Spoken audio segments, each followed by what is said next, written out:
ദൈവപിതാവിനാൽ ആകർഷിക്കപ്പെട്ട് പരിശുദ്ധമ്മ ജീവനോടെ പ്രത്യക്ഷപ്പെട്ട ഈ ആലയത്തിൽ നമ്മെ ഒരുമിച്ച് കൂട്ടിയ ദൈവപിതാവിൻ്റെ സ്നേഹത്തിന് നമുക്ക് ഹൃദയത്തിൽ നന്ദി പറയാം. നമുക്കെല്ലാവർക്കും അറിയാവുന്നതുപോലെ 2004 ഡിസംബർ 7 ഉച്ചകഴിഞ്ഞ് 2:30 ഇതുപോലുള്ളൊരു ആരാധനാ മധ്യയാണ് സമയഘടികാരം നെഞ്ചിൽ ചാർത്തി പരിശുദ്ധ ദൈവമാതാവ് ജീവനോടെ ഈ അൾത്താരയിൽ പ്രത്യക്ഷയായിക്കൊണ്ട് ദുരന്തം ഉണ്ടാകുവാൻ പോകുന്നു, പ്രാർത്ഥിക്കണമെന്ന വലിയ സന്ദേശം കൈമാറിയത്. അതുകൊണ്ട് തന്നെ ഓരോ ആരാധനയിലും ദൈവമക്കൾക്ക് വേണ്ടി പരിശുദ്ധ അമ്മ ഏറെ പ്രത്യേകമായി മധ്യസ്ഥം പ്രാർത്ഥിക്കുന്ന വലിയ ആരാധന മണിക്കൂറിലേക്കാണ് നമ്മൾ ഭക്തിപൂർവ്വം പ്രവേശിക്കാൻ പോകുന്നത്. അതുകൊണ്ട് തന്നെ നമ്മളെ വിഷമിപ്പിക്കുന്ന പാപവും ഭാരങ്ങളുമെല്ലാം ഈ അൾത്താരയിൽ കൃപയുടെ സിംഹാസനത്തിൽ ഇറക്കി വെച്ചുകൊണ്ട് ഈശോയെ ഹൃദയം കൊണ്ട് ആത്മാവിലും സത്യത്തിലും സ്നേഹിച്ചുകൊണ്ട് ആരാധിച്ചുകൊണ്ട് ഈ സമയം ആയിരിക്കുവാൻ നമുക്ക് പ്രത്യേകം പരിശ്രമിക്കാം. 2015 മുതൽ കൃപാസനത്തിൽ വന്ന് തീർത്ഥാടക ഉടമ്പടി എടുത്തു പോയിട്ടുള്ള മുഴുവൻ ദൈവമക്കളെയും അവരുടെ കുടുംബങ്ങളെയും സ്ഥാപനങ്ങളെയും ഈ അൾത്താരയിൽ സമർപ്പിച്ച് നമുക്ക് ഒരു നിമിഷം മൗനമായിട്ട് പ്രാർത്ഥിക്കാം. ഒപ്പം തന്നെ 2020 മുതൽ ഓൺലൈനായി ഉടമ്പടി എടുത്ത് പ്രാർത്ഥിക്കുന്ന ലോകത്തിൻ്റെ വിവിധ ഭൂഖണ്ഡങ്ങളിലായിരിക്കുന്ന സഹോദരങ്ങളെ ഈ അൾത്താരയിൽ സമർപ്പിച്ച് പ്രാർത്ഥിക്കാം.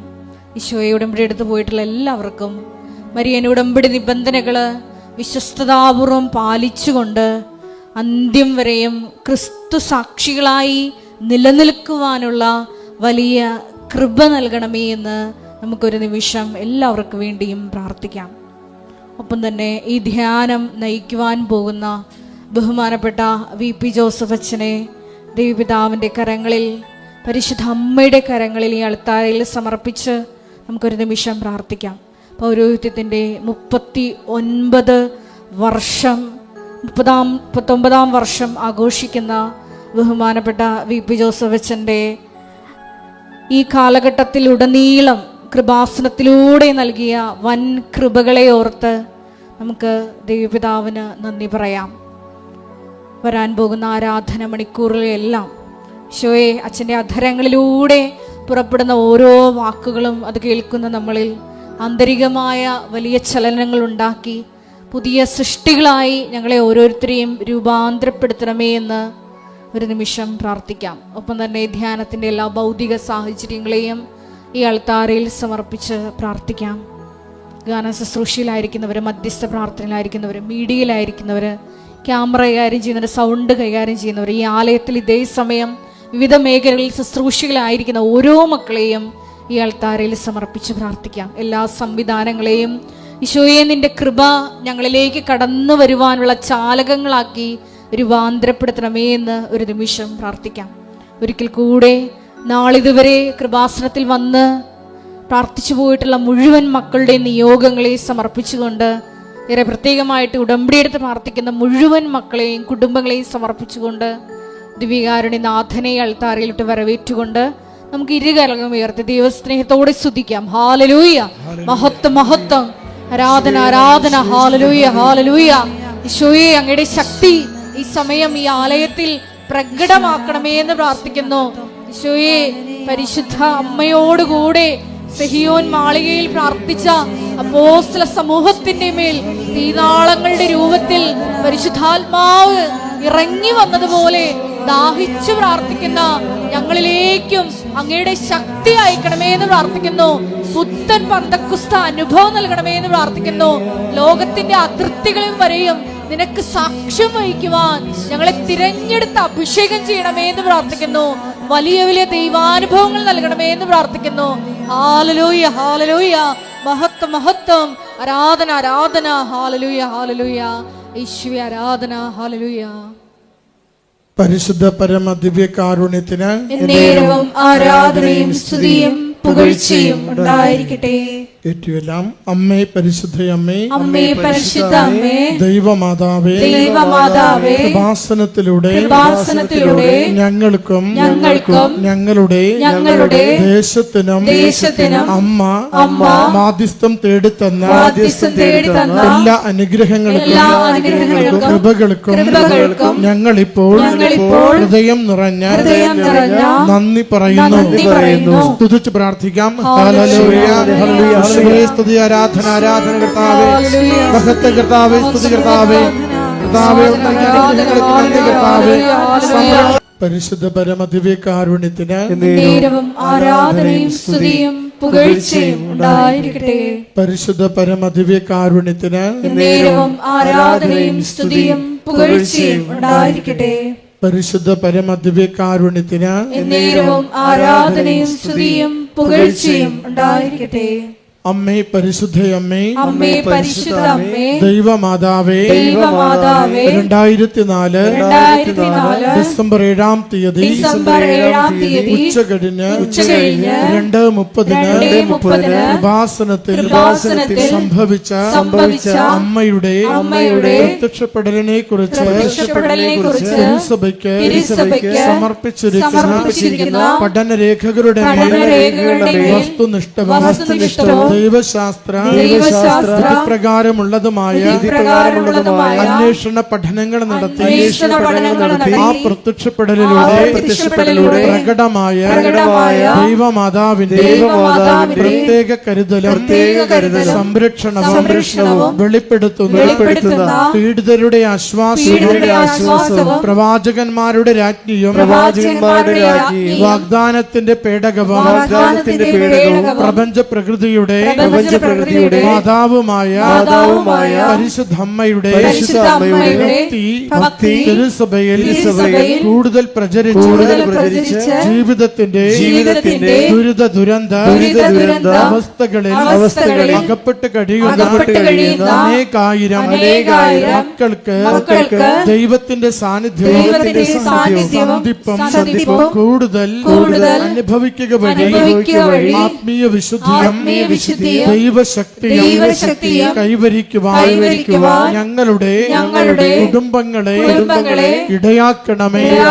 സ്തുതിച്ച് പ്രാർത്ഥിക്കട്ടെ. ഹല്ലേലൂയ, യേശുവേ കർത്താവേ, ആരാധന കർത്താവേ, മഹത്വ കർത്താവേ, സ്തുതി കർത്താവേ, ആരാധന കർത്താവേ, മഹത്വ കർത്താവേ, സൗഖ്യപ്പെടുത്തണമേ കർത്താവേ, സഹായിക്കണമേ കർത്താവേ, വഴിതെളിച്ചു തരണമേ കർത്താവേ, ആരാധന. ഹല്ലേലൂയ, ഹല്ലേലൂയ കർത്താവേ, സ്തുതി. അമ്മേ പരിശുദ്ധയമ്മേ, അമ്മേ പരിശുദ്ധ അമ്മേ, ഭൂസ്വർലോകങ്ങളുടെ രാജ്ഞിയായ അങ്ങയ്ക്ക് ഭൗമ സംരക്ഷണത്തിനായി പ്രപഞ്ച പ്രകൃതിയെ തന്നെ തിരുസഭ പ്രതിഷ്ഠിക്കുവാൻ ഈ പ്രത്യക്ഷീകരണം വഴി ഇടയാക്കണമേ.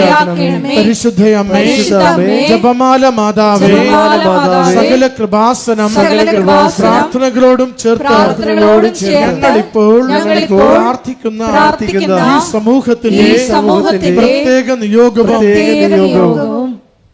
നമ്മുടെ എല്ലാ അപേക്ഷകളെയും ആവശ്യങ്ങളെയും ദിവ്യകാരുണ്യനാഥന്റെ സന്നിധിയിൽ പരിശുദ്ധ കൃപാസന മാതാവിന്റെ സംരക്ഷണയിൽ നമുക്ക് സമർപ്പിക്കാം.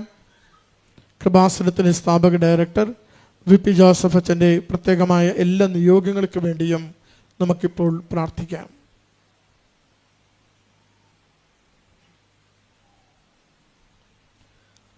അമ്മയുടെ പ്രത്യക്ഷീകരണത്തിന്റെ ഈ അനുഗ്രഹവേളയിൽ ഞങ്ങൾക്ക് സാധിച്ചു തരുവാൻ കനിയണമേ. ആമേൻ. സ്തുതിച്ച് പ്രാർത്ഥിക്കട്ടെ.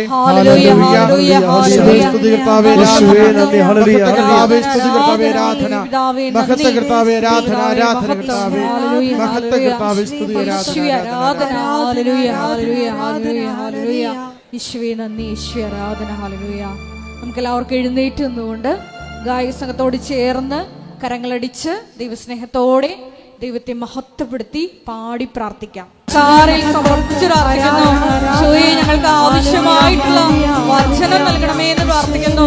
വചനം കേൾക്കുന്ന ഞങ്ങളുടെ ആന്തരിക കർണപുടങ്ങളെ അഭിഷേകം ചെയ്യണമേ എന്ന് പ്രാർത്ഥിക്കുന്നു. വചനം സ്വീകരിക്കുവാൻ ഞങ്ങളുടെ ഹൃദയങ്ങളെ ഒരുക്കണമേ പ്രാർത്ഥിക്കണമേ എന്ന് പ്രാർത്ഥിക്കുന്നു. ഷെക്കിന ടെലിവിഷനിലൂടെയും ഷാലോം ടെലിവിഷനിലൂടെയും സോഷ്യൽ മീഡിയ പ്ലാറ്റ്ഫോമിലൂടെ എല്ലാം ശുശ്രൂഷയിൽ പങ്കെടുത്ത് വിവിധ സമയങ്ങളിൽ പ്രാർത്ഥിക്കുവാൻ പോകുന്ന മുഴുവൻ ദൈവമക്കളെയും ഏറ്റെടുക്കണമേ എന്ന് പ്രാർത്ഥിക്കുന്നു. ഹല്ലേലൂയ, ഹല്ലേലൂയ, ഹല്ലേലൂയ. ജീവിത ദുരിതങ്ങളിലൂടെ കടന്നു പോകുന്ന ഓരോ മക്കളെയും നമ്മുടെ ജ്ഞാനത്തോട് ചേർത്ത് ആരാധനയോട് ചേർത്ത് ഞങ്ങൾ സമർപ്പിച്ച് പ്രാർത്ഥിക്കുന്നു. പരിശുദ്ധ അമ്മയുടെ വലിയ പ്രത്യക്ഷീകരണ സാക്ഷികളാക്കി ഓരോ ദുരിതങ്ങളിലൂടെയും കടന്നു പോകുന്ന മക്കളെ രൂപാന്തരപ്പെടുത്തണമേ എന്ന് പ്രാർത്ഥിക്കുന്നു. Hallelujah, hallelujah. മഹത്വം, മഹത്വം, ആരാധന, ആരാധന.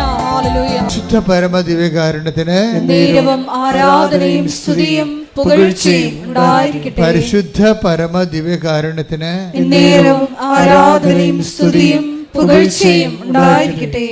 എൻ്റെ പൗരോഹിത്യം 39 വർഷം പൂർത്തിയാകുകയാണ്. 23-ാം തീയതി ആണ് ഞാൻ പൗരോഹിത്യം സ്വീകരിച്ചത്. അപ്പോൾ ഈ 1985.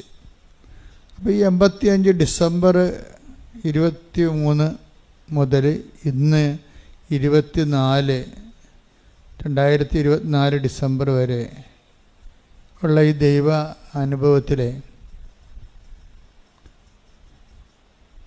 എനിക്ക് മനസ്സിലായ ഒരു സത്യം, ദൈവാനുഭവം ഒരു കോംപ്ലിക്കേറ്റഡ് സബ്ജക്റ്റ് അല്ല. മതപണ്ഡിതന്മാരും അക്കാഡമിഷ്യൻസുമാണ് ഇതിനെ വല്ലാത്ത രീതിയിൽ സങ്കീർണമാക്കി കളഞ്ഞത്. അവരന്വേഷിച്ച മേഖലയിലാണെങ്കിൽ പക്ഷേ പലപ്പോഴും ദൈവം ടാഞ്ചിബിളുമല്ല. ക്രിസ്തുവിൻ്റെ പിതാവ് വളരെ ടാഞ്ചിബിളാണ്, തൊടാൻ പറ്റും. അത് നമുക്ക് കൈകൊണ്ട് തൊടാൻ പറ്റും, കണ്ണുകൊണ്ട് കാണാൻ പറ്റും. ബൈബിൾ അവതരിപ്പിക്കുന്ന ദൈവവും അങ്ങനെയാണ്. ബുദ്ധി കൊണ്ട് തൊടാൻ പറ്റിയ ദൈവത്തെ ബൈബിൾ അവതരിപ്പിച്ചിട്ടില്ല. നമ്മളാണ് അതിനെ പഠന സബ്ജക്റ്റാക്കി മാറ്റി അത് അതിനെ വസ്തുവാക്കി മാറ്റി. പഠിക്കുമ്പോൾ ദൈവം ഒരു വസ്തുവായിട്ട് റെഡ്യൂസ് ചെയ്ത് വരും. ഒരു വ്യക്തി എന്ന നിലയിലേക്ക് ദൈവം ഒരു വസ്തുവായിട്ട് റെഡ്യൂസ് ചെയ്യും. കാര്യം നമുക്ക് പഠിക്കുന്ന ഓബ്ജക്റ്റാണല്ല, പക്ഷെ ഫീൽ ചെയ്യുന്ന ഒരു വ്യക്തിയാണ് ദൈവം. അതുകൊണ്ട് എപ്പോഴും സാക്ഷ്യത്തിനാണ് കൃപാസനത്തിൽ പ്രാധാന്യം. എന്താ കാര്യം? ബൈബിളിൽ പ്രാധാന്യം സാക്ഷ്യത്തിന്. അതുകൊണ്ടാണ് ബൈബിളിൽ വെളിപാടുകളിൽ പരിശുദ്ധാത്മാവ് നൽകിയ വെളിപാടിലെ പ്രാധാന്യം സാക്ഷ്യത്തിനാണ്. സാക്ഷ്യം പല രീതിയിൽ വരും. എങ്ങനെയാണ് ശരിക്കും പറഞ്ഞ സാക്ഷ്യം വരണത്? ഞങ്ങൾ കണ്ണുകൊണ്ട് കണ്ടത്, നോക്കി, കാതുകൊണ്ട് കേട്ടത്, കൈകൊണ്ട് സ്പർശിച്ച് മനസ്സിലാക്കിയ. അപ്പോൾ എന്തെല്ലാം 3 തരത്തിൽ ദൈവം ഇന്ദ്രിയങ്ങൾക്ക് അനുഭവേദ്യനാണ്. Take the word of God. ഞങ്ങൾ കണ്ണുകൊണ്ട് കണ്ടത്. ശ്രദ്ധിക്കട്ടെ. ഹല്ലേലൂയ, ഹല്ലേലൂയ, ഹല്ലേലൂയ, ഹല്ലേലൂയ. യേശുവേ നന്ദി, യേശുവേ ആരാധന, ആരാധന. യേശുവേ നന്ദി, മഹത്വം, മഹത്വം, മഹത്വം, മഹത്വം. ഹല്ലേലൂയ, ഹല്ലേലൂയ, ഹല്ലേലൂയ, ഹല്ലേലൂയ. 1 യോഹന്നാൻ 1:1. അതാണ് അപ്പോസ്തലിക് സഭ, അപ്പോസ്തലിക് പാരമ്പര്യം. അതാണ് കൃപാസനം ഫോളോ ചെയ്യണത്. എപ്പോഴും അപ്പോസ്തലിക് സ്പിരിച്വാലിറ്റിയാണ്. അപ്പോസ്തലിക് സ്പിരിച്വാലിറ്റിക്ക് ഒരു ചെറിയൊരു ന്യൂനത ഉള്ളത്, അതിൻ്റെ മരിയൻ പെർസ്പെക്റ്റീവ് വേണ്ട വിധത്തിൽ അവർക്ക് അപ്പോസ്തലന്മാർക്ക് അനുഭവവേദ്യമായില്ല. അതുകൊണ്ട് അപ്പോസ്തല നടപടികളിലൊന്നും മരിയനെ പ്രതിഫലിക്കണില്ല. അതിൻ്റെ പോരായ്മയായി നമുക്ക് വരണത് ട്രഡീഷൻ, ഒരു വെളിപാടാണ്. സഭയുടെ ആസ്പദങ്ങളിൽ ഒന്നാണ് കർത്താവിൻ്റെ വചനവും, പിന്നെ എന്താണ് സഭയുടെ പാരമ്പര്യവും.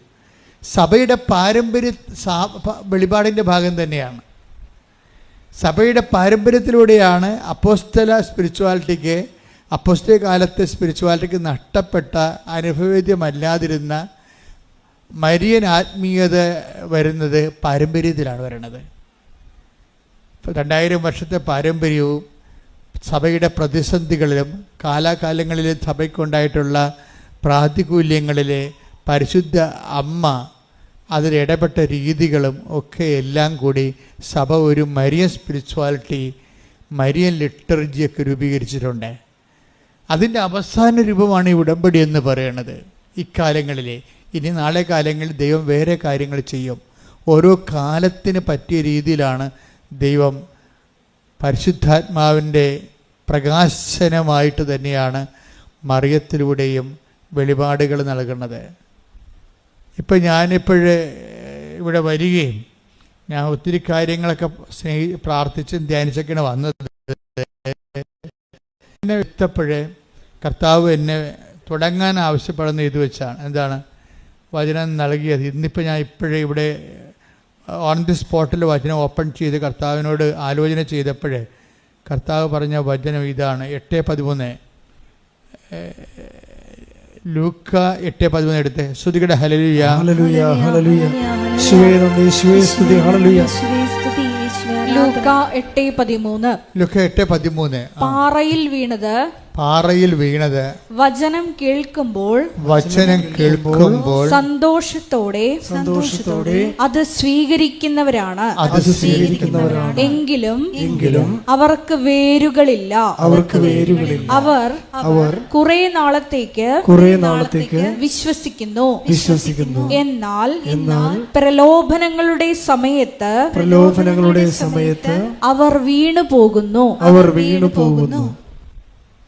അതായത് വചനത്തിൽ വരുന്നൊരു വിഷയം, ഒരു വർത്തമാനകാല സന്തോഷം ഉണ്ടാവും. പക്ഷെ കുറച്ച് കഴിയുമ്പോൾ അതങ്ങനെ കുറഞ്ഞ് വരും. കർത്താവ് വർത്തമാനകാല ആധ്യാത്മിക അനുഭവങ്ങളെ അത്ര കണ്ട് വില മതിക്കണില്ല. വർത്തമാനകാലം ഇപ്പം നിങ്ങൾ ഉടമ്പടി എടുത്തു, പെട്ടെന്ന് വന്ന് ഒരു അനുഭവങ്ങൾ കിട്ടി, അപ്പോൾ നിങ്ങൾക്ക് സന്തോഷമുണ്ടായി.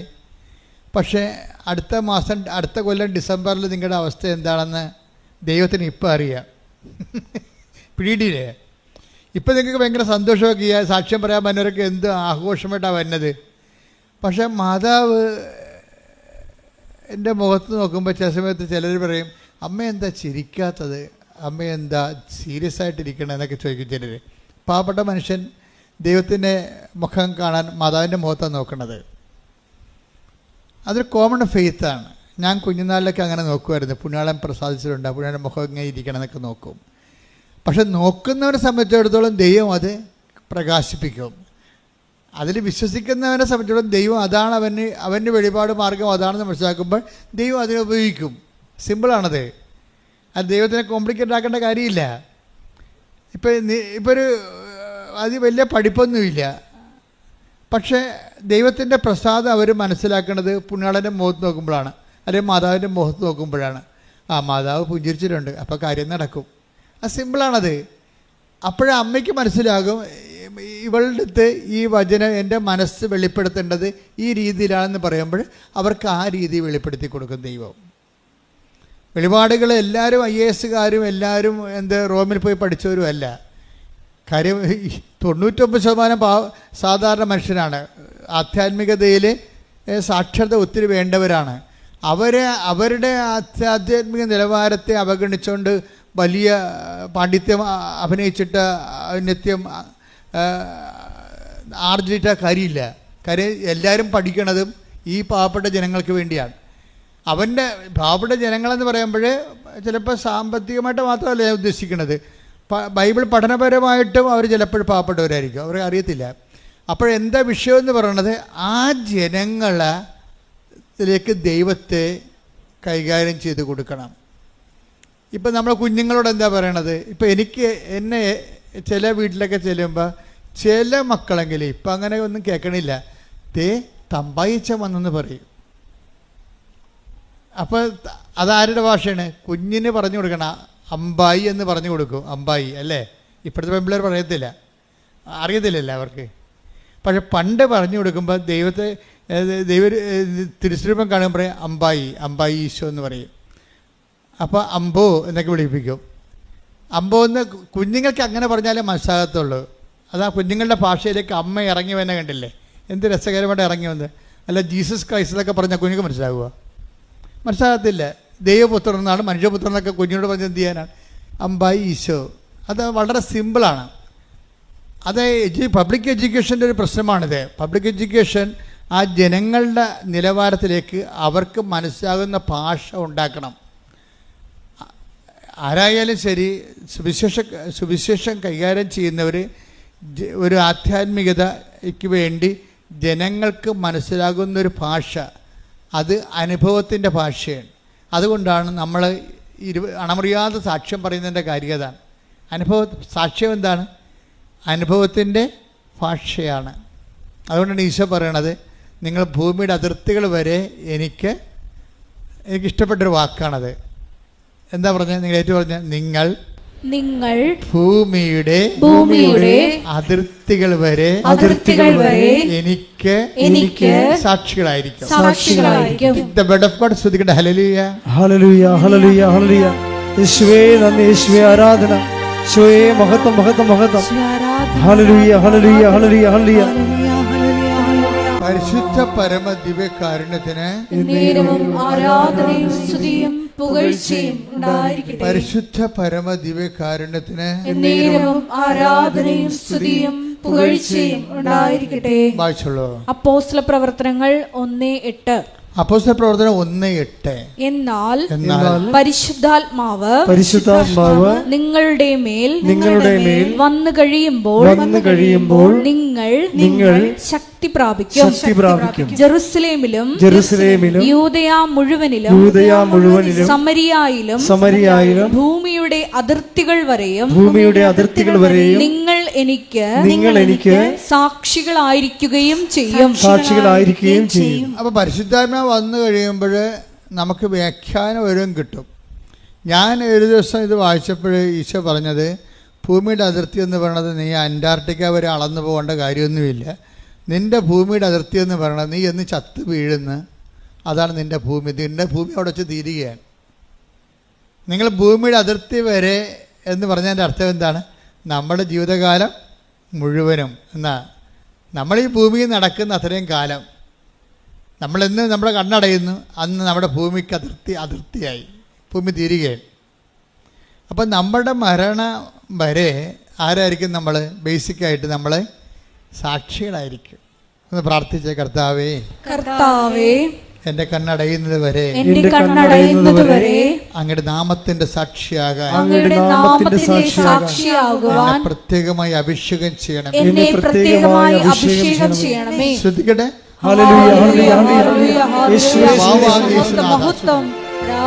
കർത്താവ് ഇന്ന് വെളിപാട് നൽകിയ വചനം ഞാൻ വീണ്ടും നോക്കുകയായിരുന്നു. അത് 8:13 എന്താണ്? പാറയിൽ വീണ വിത്ത്. വചനം വിതക്കുമ്പോൾ വീഴുന്ന സ്ഥലത്തെക്കുറിച്ചാണ് ഈശോ പറയണത്. ചിലത് പാറയിലാണ് വീഴുന്നത്. പാറയിൽ വീണ വിത്ത് അവർ കേൾക്കുമ്പോൾ തന്നെ ഭയങ്കര സന്തോഷം. വചനങ്ങൾ കേൾക്കുമ്പോൾ സന്തോഷമാകും, ഉടമ്പടി എടുക്കുമ്പോൾ സന്തോഷമാകും, ഉടമ്പടിയുടെ ആദ്യത്തെ ഒരാഴ്ച ഭയങ്കര സന്തോഷമാകും, പ്രത്യാശയാകും. പക്ഷേ എന്താ പറ്റണത്? വേരില്ലെന്ന്. അതാണ് പ്രശ്നം. വേരില്ലാത്തത് കാരണം. ഇപ്പോൾ പ്രധാനപ്പെട്ട കാര്യം വചനമല്ല, വചനവും വേരുമാണ് പ്രധാനപ്പെട്ട കാര്യം. വചനം മാത്രം പോരാ, വേരുണ്ടാകണം. ഉടമ്പടി ശ്രദ്ധിക്കുന്നത് വേരുകൾ കൂടുതൽ മുളപ്പിക്കാൻ വേണ്ടിയുള്ള ശ്രമങ്ങളാണ് നടത്തുന്നത്. ഇപ്പം നമ്മൾ തെങ്ങ് കൃഷി ചെയ്യുന്ന ആൾക്കാരില്ലേ, അവരെന്നാ ചെയ്യണത്? അവർ കൂടുതൽ ചില വേരുകൾ മുളക്കാൻ വേണ്ടി അവർ തെങ്ങിൻ്റെ തടിയെ ചേർത്ത് മണ്ണൊക്കെ ഇടും. തടിയെ ചിലയിടത്തത് ഉപദ്രവം ചെയ്യും, ചിലക്കത് ഗുണം ചെയ്യും. ആ മണ്ണ് ശരിക്കും നല്ല ലെവൽ ചെയ്ത് കുറച്ച് വിസ്താരത്തിലിടുകയാണെങ്കിൽ മണ്ണ് വളമെടുക്കാൻ പറ്റുന്ന രീതി പുതിയ വേരുകൾ ഇറക്കും. തെങ്ങ് പുതിയ വേരുകൾ ഇറക്കും. മണ്ണില്ലെങ്കിൽ ആ വേരും പുറ്റുമായിട്ട് അവിടെ നിൽക്കും. അപ്പോൾ പുതിയ വേരുകൾ ഇറക്കുക എന്നുള്ളതാണ് ശരിക്കും പറഞ്ഞാൽ ഉടമ്പടിയുടെ ഏറ്റവും വലിയ പുതിയ വേരുകൾ. എത്ര വേരുകളാണ് ഉടമ്പടി എടുത്തപ്പോൾ നിങ്ങൾക്ക് വന്നത്? ഒന്ന്, നിങ്ങൾ രോഗികളെ കാണാൻ തുടങ്ങി. കഴിഞ്ഞ ദിവസങ്ങളിൽ നമ്മുടെ അലക്സച്ചൻ പറയായിരുന്നു, ഒരു ദിവസം ലോകത്ത് എന്തുമാത്രം മനുഷ്യരാണ് ഉടമ്പടിയുടെ അടിസ്ഥാനത്തിൽ പണം കൈമാറും, സഹായം കൊടുക്കുന്നത്, എന്തുമാത്രം പേരുടെ വസ്ത്രം കൈമാറണത്, എന്തുമാത്രം പേരാണ് ഭക്ഷണം കൈമാറണത്, എന്തുമാത്രം പേരാണ് ഭാഷകൾ അറിയാത്തവർക്ക് ഭാഷ പഠിപ്പിക്കുന്നത്. അപ്പോൾ ഉടമ്പടിയിലൂടെ പുതിയ വേരുകൾ ഇറങ്ങുകയാണ്. ഇവിടുത്തെ പ്രശ്നം എന്താണ്? വചനം നിലനിൽക്കാഞ്ഞതിൻ്റെ കാരണം എന്താ? വേരുകളില്ലാതിരുന്നത് കാരണം. അതല്ലേ, അങ്ങനെയല്ല എഴുതിയിരിക്കണത്. എന്താ എഴുതിയിരിക്കണത്? അതായത് എങ്കിലും അവർക്ക് വേരുകളില്ല. എങ്കിലും അവർക്ക് വേരുകളില്ല. വേരുകളെ ഇല്ലാത്തത് കൊണ്ട് എന്ത് പറ്റി? അവർ കുറേ നാളത്തേക്ക് വിശ്വസിക്കുന്നു, എന്നാൽ പ്രലോഭനങ്ങളുടെ സമയത്ത് അവർ വീണു പോകുന്നു. വേരില്ലെങ്കിൽ വീണു പോകും. അപ്പോൾ ഉടമ്പടി അന്വേഷിക്കുന്ന പുതിയ വേരുകൾ ഇറക്കുകയാണ്. പുതിയ നിലവിലുള്ള വേരിനേക്കാൾ പുതിയ വേരുകൾ. നിങ്ങൾക്ക് പുതിയ വേരുകളുടെ കൂട്ടത്തിലാണ് നിങ്ങൾ എന്ത് ചെയ്യണത്? പലതരത്തിലുള്ള സുവിശേഷ പ്രവർത്തനങ്ങൾ നിങ്ങൾ ചെയ്യും. അതെല്ലാം പുതിയ വേരുകളാണ് ഇല്ലേ? ചിലർ, ഇപ്പോൾ ഞാൻ എപ്പോഴും ഓർക്കാറുണ്ട്, ചിലർ കണ്ണ് കാണാൻ പാടില്ലാത്തവർക്ക് ഈ പത്രം വായിച്ചു കൊടുക്കും, സാക്ഷ്യങ്ങൾ. അതൊരു പുതിയ, അപ്പം നമ്മുടെ ജീവിതത്തിലേക്ക് ഒരു പുതിയ വേരിറങ്ങും. ഉടമ്പടിയിൽ ദൈവത്തിലേക്ക് ആൾക്കാർ ഇങ്ങനെ വേര് പാകുകയാണ്. വേര് പാകാൻ വേണ്ടി പൗലോസപ്പോസ്തലൻ പറയുന്നുണ്ട്, ഇവിടെ വേര് പാകുക. ശ്രുതികട ഹല്ലേലൂയ. സ്നേഹത്തിൽ വേര് പാകാൻ. ശ്രുതികട ഹല്ലേലൂയ.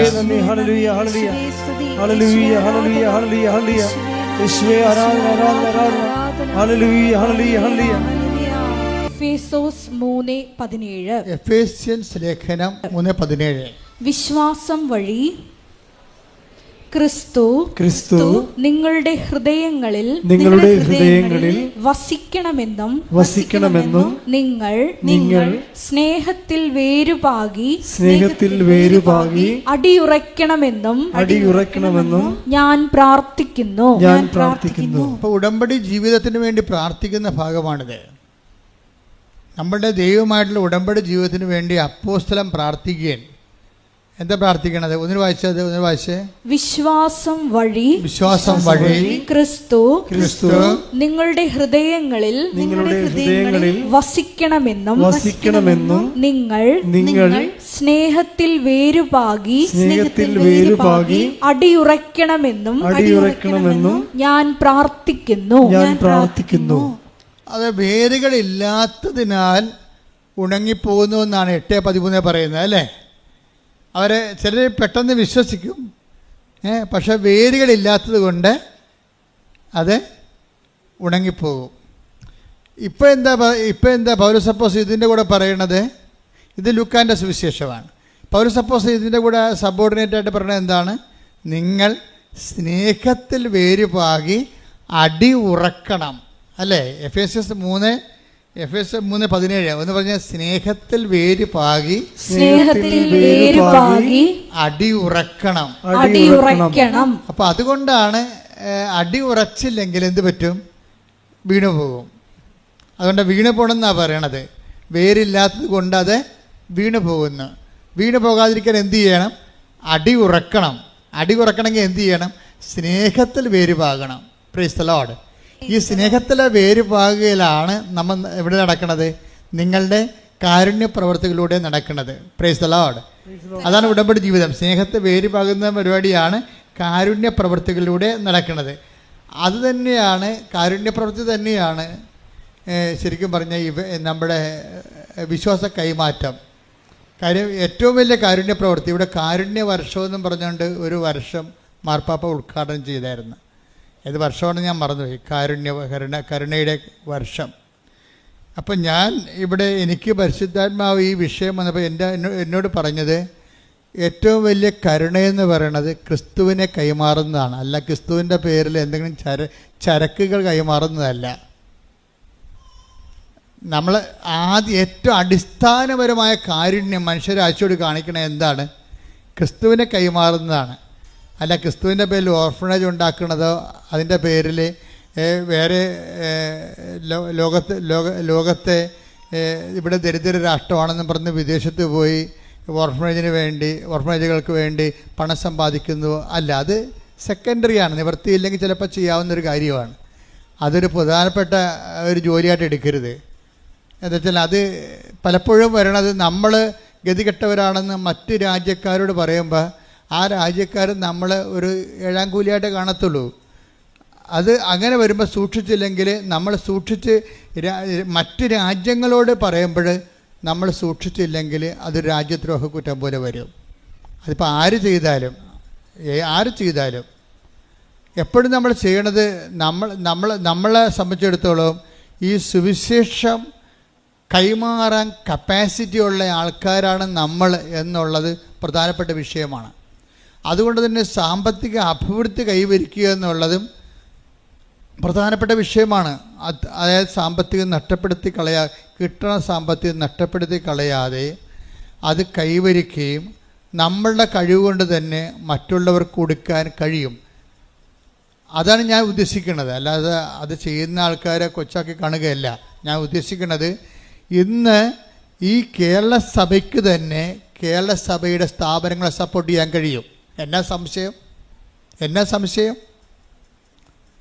കേരള സഭയ്ക്ക് തന്നെ കേരള സഭയുടെ എല്ലാ സ്ഥാപനങ്ങളെയും സപ്പോർട്ട് ചെയ്യാൻ കഴിയുക മാത്രമല്ല അതിനുള്ള മനസ്സുണ്ടെന്ന്.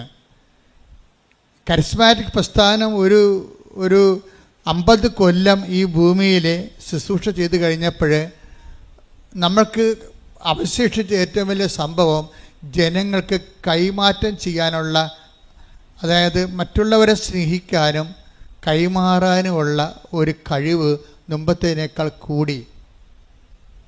അത് വലിയ സത്യമായൊരു കാര്യമാണത്. കാര്യം ഞാൻ ആ ഫീൽഡിൽ എത്രയോ വർഷങ്ങളുടെ നിൽക്കുന്നതാണ്. അപ്പോൾ അതിൻ്റെ ആ കാലത്തിനൊപ്പം സഞ്ചരിക്കുമ്പോൾ നമുക്ക് മനസ്സിലാകണത് ക്രിസ്തുവിനെ കൈമാറാൻ എത്രയോ 109 ആതുരാലയങ്ങൾ സ്ഥാപിക്കപ്പെട്ടിരിക്കുന്നു. നമ്മളെ ഒരു സ്ഥാപനവൽക്കരണം ഇന്നല്ലെങ്കിൽ നാളെ സഭയ്ക്ക് ബാധ്യതയാകുമെന്ന് മനസ്സിലാക്കിയിട്ടാണ് ഉടമ്പടിയിലെ സ്ഥാപനം നിങ്ങൾ തന്നെയാണെന്ന് പറയും. ഇതിന് പ്രത്യേക ഒരു സംവിധാനം ഉണ്ടാക്കണില്ല. മറിച്ച് ക്രിസ്തുവിനെ സ്വീകരിച്ച നിങ്ങളിവിടെ കൊണ്ടുവന്നിട്ട് അതിനൊരു ഡയറക്ടറിനെയും സെക്രട്ടറിയെയും വെച്ചിട്ട് ഞങ്ങളത് പൂള് ചെയ്യാമെന്നുള്ള സംഭവം അത് ആദിമസഭയിൽ നിലനിന്നിരുന്ന സംവിധാനമാണ്. പക്ഷേ അപ്പോൾ എന്താ പറ്റുമെന്ന് വെച്ച് കഴിഞ്ഞാൽ ആ വ്യക്തികൾ സുവിശേഷം കൈമാറുന്നു, സുവിശേഷം ആകുക, സുവിശേഷമേകുക എന്ന ആ ഒരു തിയറിയിൽ സുവിശേഷ കൈമാറ്റത്തിന് വ്യക്തികൾ എക്വിപ്ഡാകണം. അതാണ് ഉടമ്പടി എടുക്കുന്ന ഓരോ വ്യക്തികളും അതിനാവതില്ലെങ്കിൽ ആ പണിക്ക് പോകരുതെന്ന് ഞാൻ കർശനം പറയുന്ന കാര്യം അതാണ്. ചുമ്മാ പ്രത്യക്ഷ പ്രാർത്ഥനയും ചെല്ലി ഇരുട്ട് മൂലയ്ക്ക് ഇരിക്കാൻ വേണ്ടിയാണെങ്കിൽ ഉടമ്പടി എടുക്കരുത്. ഉടമ്പടി എന്ന് പറയണത് അവൻ പറയണത് പോലെ ചെയ്യണ കാര്യമാണ്, അല്ലാതെ ചൊല്ലണ കാര്യമല്ല. അതുകൊണ്ട് തന്നെ ചെയ്യണമെങ്കിൽ എന്ത് വേണം? ചെയ്യണം എന്തിനു വേണ്ടിയാണ്? സ്നേഹം ഉണ്ടെങ്കിൽ മാത്രമേ അങ്ങനെ ചെയ്യാൻ പറ്റത്തുള്ളൂ. അതുകൊണ്ടാണ് എഫേസ്യൻസിൻ്റെ 3:17 വായിച്ചത്, നിങ്ങൾ സ്നേഹത്തിൽ വേര് പാകി അടിയുറക്കണം. ഉടമ്പടിയിലുള്ള ആൾക്കാർ വസ്ത്രമില്ലാത്തവർക്ക് വസ്ത്രം കൊടുക്കുന്നുണ്ട്, ഭക്ഷണമില്ലാത്തവർക്ക് ഭക്ഷണം കൊടുക്കുന്നുണ്ട്, ആശുപത്രി അതുപോലെ തന്നെ ഓരോരുത്തരെയും പറ്റുന്ന പോലെ സാമ്പത്തികമായി സഹായിക്കുന്നുണ്ട്. പക്ഷേ അതൊക്കെ ചെയ്യുമ്പോൾ നിങ്ങൾ ശ്രദ്ധിക്കേണ്ട കാര്യം അത് ചെയ്യേണ്ട സ്പിരിറ്റാണ് പ്രോബ്ലം. ഞാൻ ഉടമ്പടി എടുത്തതുകൊണ്ട് ഞാനൊരു വസ്ത്രം മറ്റൊരാൾക്ക് കൊടുക്കുന്നു, ഞാൻ ഉടമ്പടിയിലായിരിക്കുന്നത് കൊണ്ട് അങ്ങനെ ചെയ്യുന്നു. അങ്ങനെ വന്നു കഴിഞ്ഞാൽ അത് സ്നേഹത്തിനല്ല പ്രാധാന്യം, ഉടമ്പടിക്കായിരിക്കും പ്രാധാന്യം. ഉടമ്പടിക്ക് പ്രാധാന്യം എന്ന് വെച്ച് കഴിഞ്ഞാൽ ഞാനിങ്ങനെ ചെയ്യുമ്പോൾ ദൈവം പ്രസാദിച്ച് ദൈവം എനിക്ക് ജോലി തരും. അപ്പോൾ ആർക്കാണ്?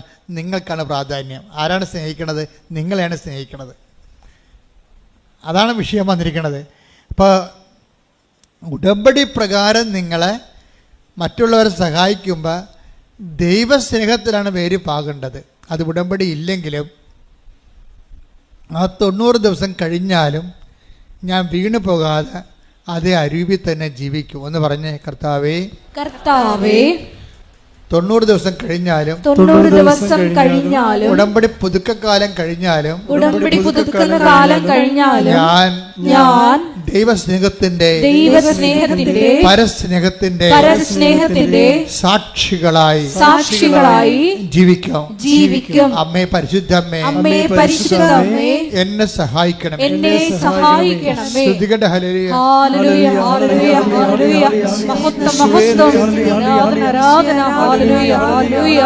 സ്നേഹത്താൽ നിറഞ്ഞ് കാരുണ്യപ്രവർത്തികൾ ചെയ്യുവാൻ ഈ ആരാധനയിലൂടെ ഞങ്ങളെ അഭിഷേകം ചെയ്യണമേ. സംഭവിക്കണേ എപ്പോഴാണെന്നാണ് പറഞ്ഞത്.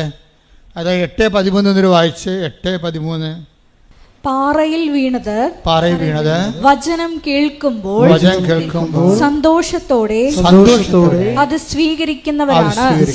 എങ്കിലും അവർക്ക് വേരുകളില്ല. അവർ കുറെ നാളത്തേക്ക് വിശ്വസിക്കുന്നു, എന്നാൽ പ്രലോഭനങ്ങളുടെ സമയത്ത് എന്ന് പറഞ്ഞ എന്നാൽ എന്നാൽ പ്രലോഭനങ്ങളുടെ സമയത്ത് അവർ വീണു പോകുന്നു. അപ്പൊ ഇവിടുത്തെ വില്ലൻ ആരാണ്?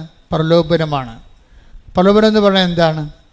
ഒരു പ്രലോഭനം, ഇപ്പോൾ നിങ്ങൾ ഉടമ്പടി എടുത്തു, നിങ്ങൾക്ക് ജോലിക്ക് വേണ്ടിയാണ് ഉടമ്പടി എടുത്തിരിക്കുന്നത്.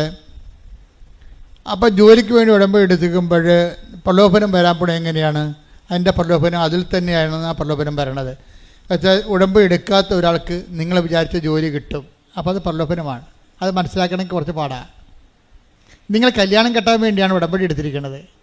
ഒരുടമ്പടി ഇല്ലാത്ത ആൾക്കാർ നാളെ കല്യാണം കഴിച്ച് പോയി നിങ്ങളുടെ മുമ്പിൽ കൂടി ചെണ്ടി പിടിച്ചുകൊണ്ട് പോയി കാറേ വന്ന് ഇറങ്ങുമ്പോൾ ദൈവം നിങ്ങൾ അണ്ടി കളഞ്ഞ അണ്ണാനെപ്പോലെ ഇരിക്കും. 2 തിരി പോയല്ല എന്ന് പറയും കർത്താവ് കത്തിച്ചത്. ഒരു തിരിയും കത്തിക്കാത്ത ആൾക്കാർ ചെണ്ടി പിടിച്ച് നടക്കണം. ഇതിനാണ് പ്രലോഭനം. അപ്പോൾ അവർ നമ്മൾ ഉണ്ടാക്കുന്ന പ്രലോഭനം അറിയണമെങ്കിൽ ശരിക്കും പരിശുദ്ധാത്മാവിന് വേണം. കാര്യം ആൾക്കാരുടെ എല്ലാം വീഴ്ചയുടെ ഒരു കാര്യം, വീഴ്ചയുടെ 90% നമ്മൾ വീഴ്ചകളുടെ സർവേ നടത്തിക്കൊണ്ടാണ് പരിശുദ്ധാത്മാവ് ഈ സംഭവം തീരുമാനം ഉണ്ടാക്കിയിരിക്കുന്നത്.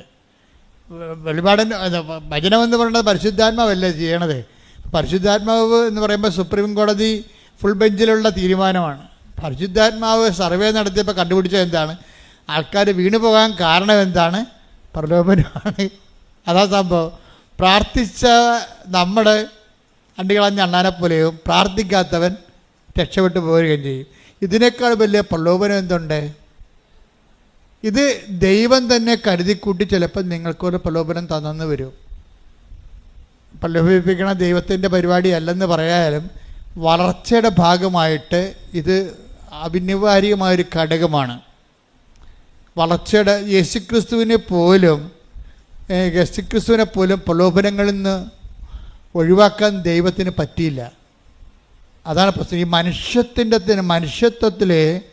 മനുഷ്യത്വം ദൈവികതയിലേക്ക് ഒരു ട്രാൻസിഷൻ സംഭവിക്കുമ്പോൾ അതിൻ്റെ അകത്ത് അനിവാര്യ ഘടകമാണ് ടെംപ്റ്റേഷൻ.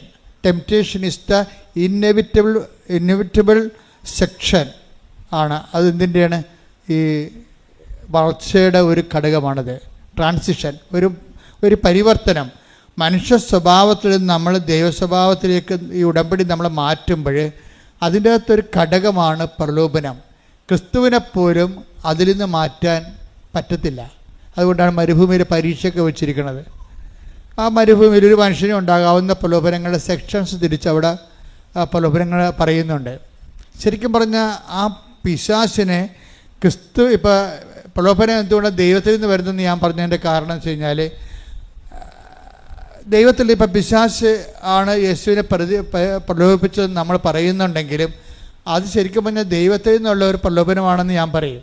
അതിന് പറയാൻ കാരണം പരിശുദ്ധാത്മാവിൻ്റെ പഴയ അക്കൗണ്ടുകളാണ്. പരിശുദ്ധാത്മാവ് തന്നെയല്ല ഈ പഴയ നിയമം പുതിയ നിയമം എഴുതിയിരിക്കണത്.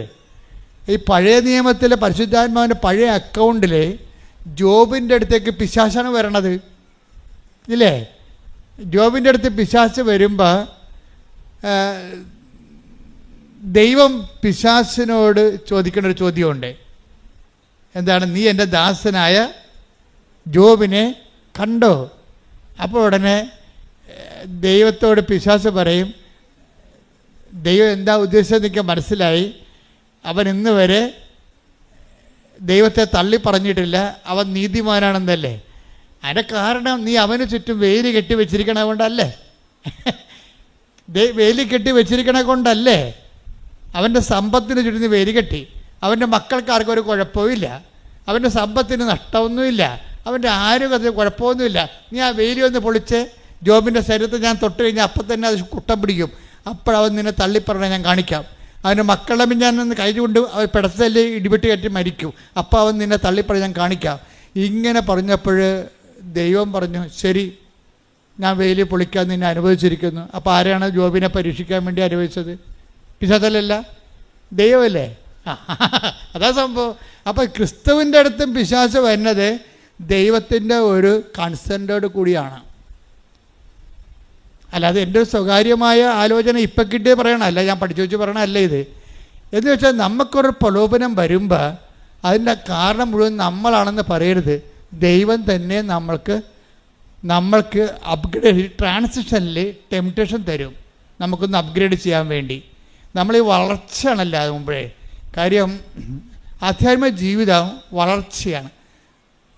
ദൈവ പൈതലാണ് നമ്മളെങ്കിൽ പൈതൽ എപ്പോഴും വളർന്നുകൊണ്ടേയിരിക്കും. ദൈവ പൈതലാണ് നമ്മൾ. അപ്പോൾ ദൈവ പൈതലിൻ്റെ ഒരു പ്രത്യേകത എന്താ? ബയോളജിക്കൽ ഗ്രോത്ത് ഉണ്ടാകും, അതുപോലെ സ്പിരിച്വൽ ഗ്രോത്ത് ഉണ്ടാകും, വളർച്ച ഉണ്ടാകും. വളർച്ച ഉണ്ടാകണം മുഴുവനും ഈ ട്രാൻസിഷനിൽ ടെംപ്റ്റേഷൻ വന്നുകൊണ്ടിരിക്കും. അത് ചിലപ്പോൾ സ്വാഭാവികമായിട്ടുണ്ടാകും, ചിലപ്പോൾ ദൈവം കരുതിക്കൂട്ടി നമുക്ക് തരും. അപ്പോൾ കരുതിക്കൂട്ടി തരുമ്പോൾ നമ്മൾ ശ്രദ്ധിക്കണമെങ്കിൽ പരിശുദ്ധാത്മാവ് നമുക്ക് മസ്റ്റാണ്. പരിശുദ്ധാത്മാവാണ് ഇത് വിവേചിക്കുന്നത്. പരിശുദ്ധാത്മാവ് വിവേചിച്ച് പറയും. ഇപ്പം തന്നെ ഞാൻ എപ്പോഴും ഓർക്കുവേ, അതായത് ഈ രണ്ട് യാക്കോബിനെയും യോഹന്നാനെയും സമറിയായിലൂടെ പറഞ്ഞു വിട്ടത് ആരാണ്? ക്രിസ്തു അല്ലേ പറഞ്ഞു വിട്ടത്? ജെറുസലേമിലേക്ക് പോവുകയാണ്, വഴിയൊരുക്കണം, വീടൊരുക്കണം, രാത്രി താമസിക്കണം എന്നൊക്കെ പറഞ്ഞുകൊണ്ട് അവരെ പറഞ്ഞു വിട്ടത് ആരാണ്? ക്രിസ്തു, ഈശോ തന്നെ പറഞ്ഞു വിട്ടത്. അവർ കൊടുവാളും വടിവാളുമായിട്ട് ഇവന്മാരുടെ പെടലി വെട്ടാൻ വേണ്ടി ഇരിക്കണം എന്നറിയാവുന്നത് ആർക്കാണ്? ക്രിസ്തുവിനാണ്.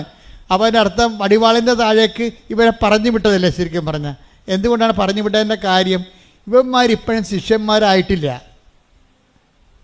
അതാണ് പ്രശ്നം. ശിഷ്യന്മാരാണെന്ന് പറഞ്ഞിങ്ങനെ അഭ്യാസം കാണിച്ച് വിഷം കെട്ടി നടക്കണതല്ലാതെ they are not actual disciples. അവർക്ക് ഇപ്പോഴും വൈരാഗ്യമുണ്ട്, വിദ്വേഷമുണ്ട്.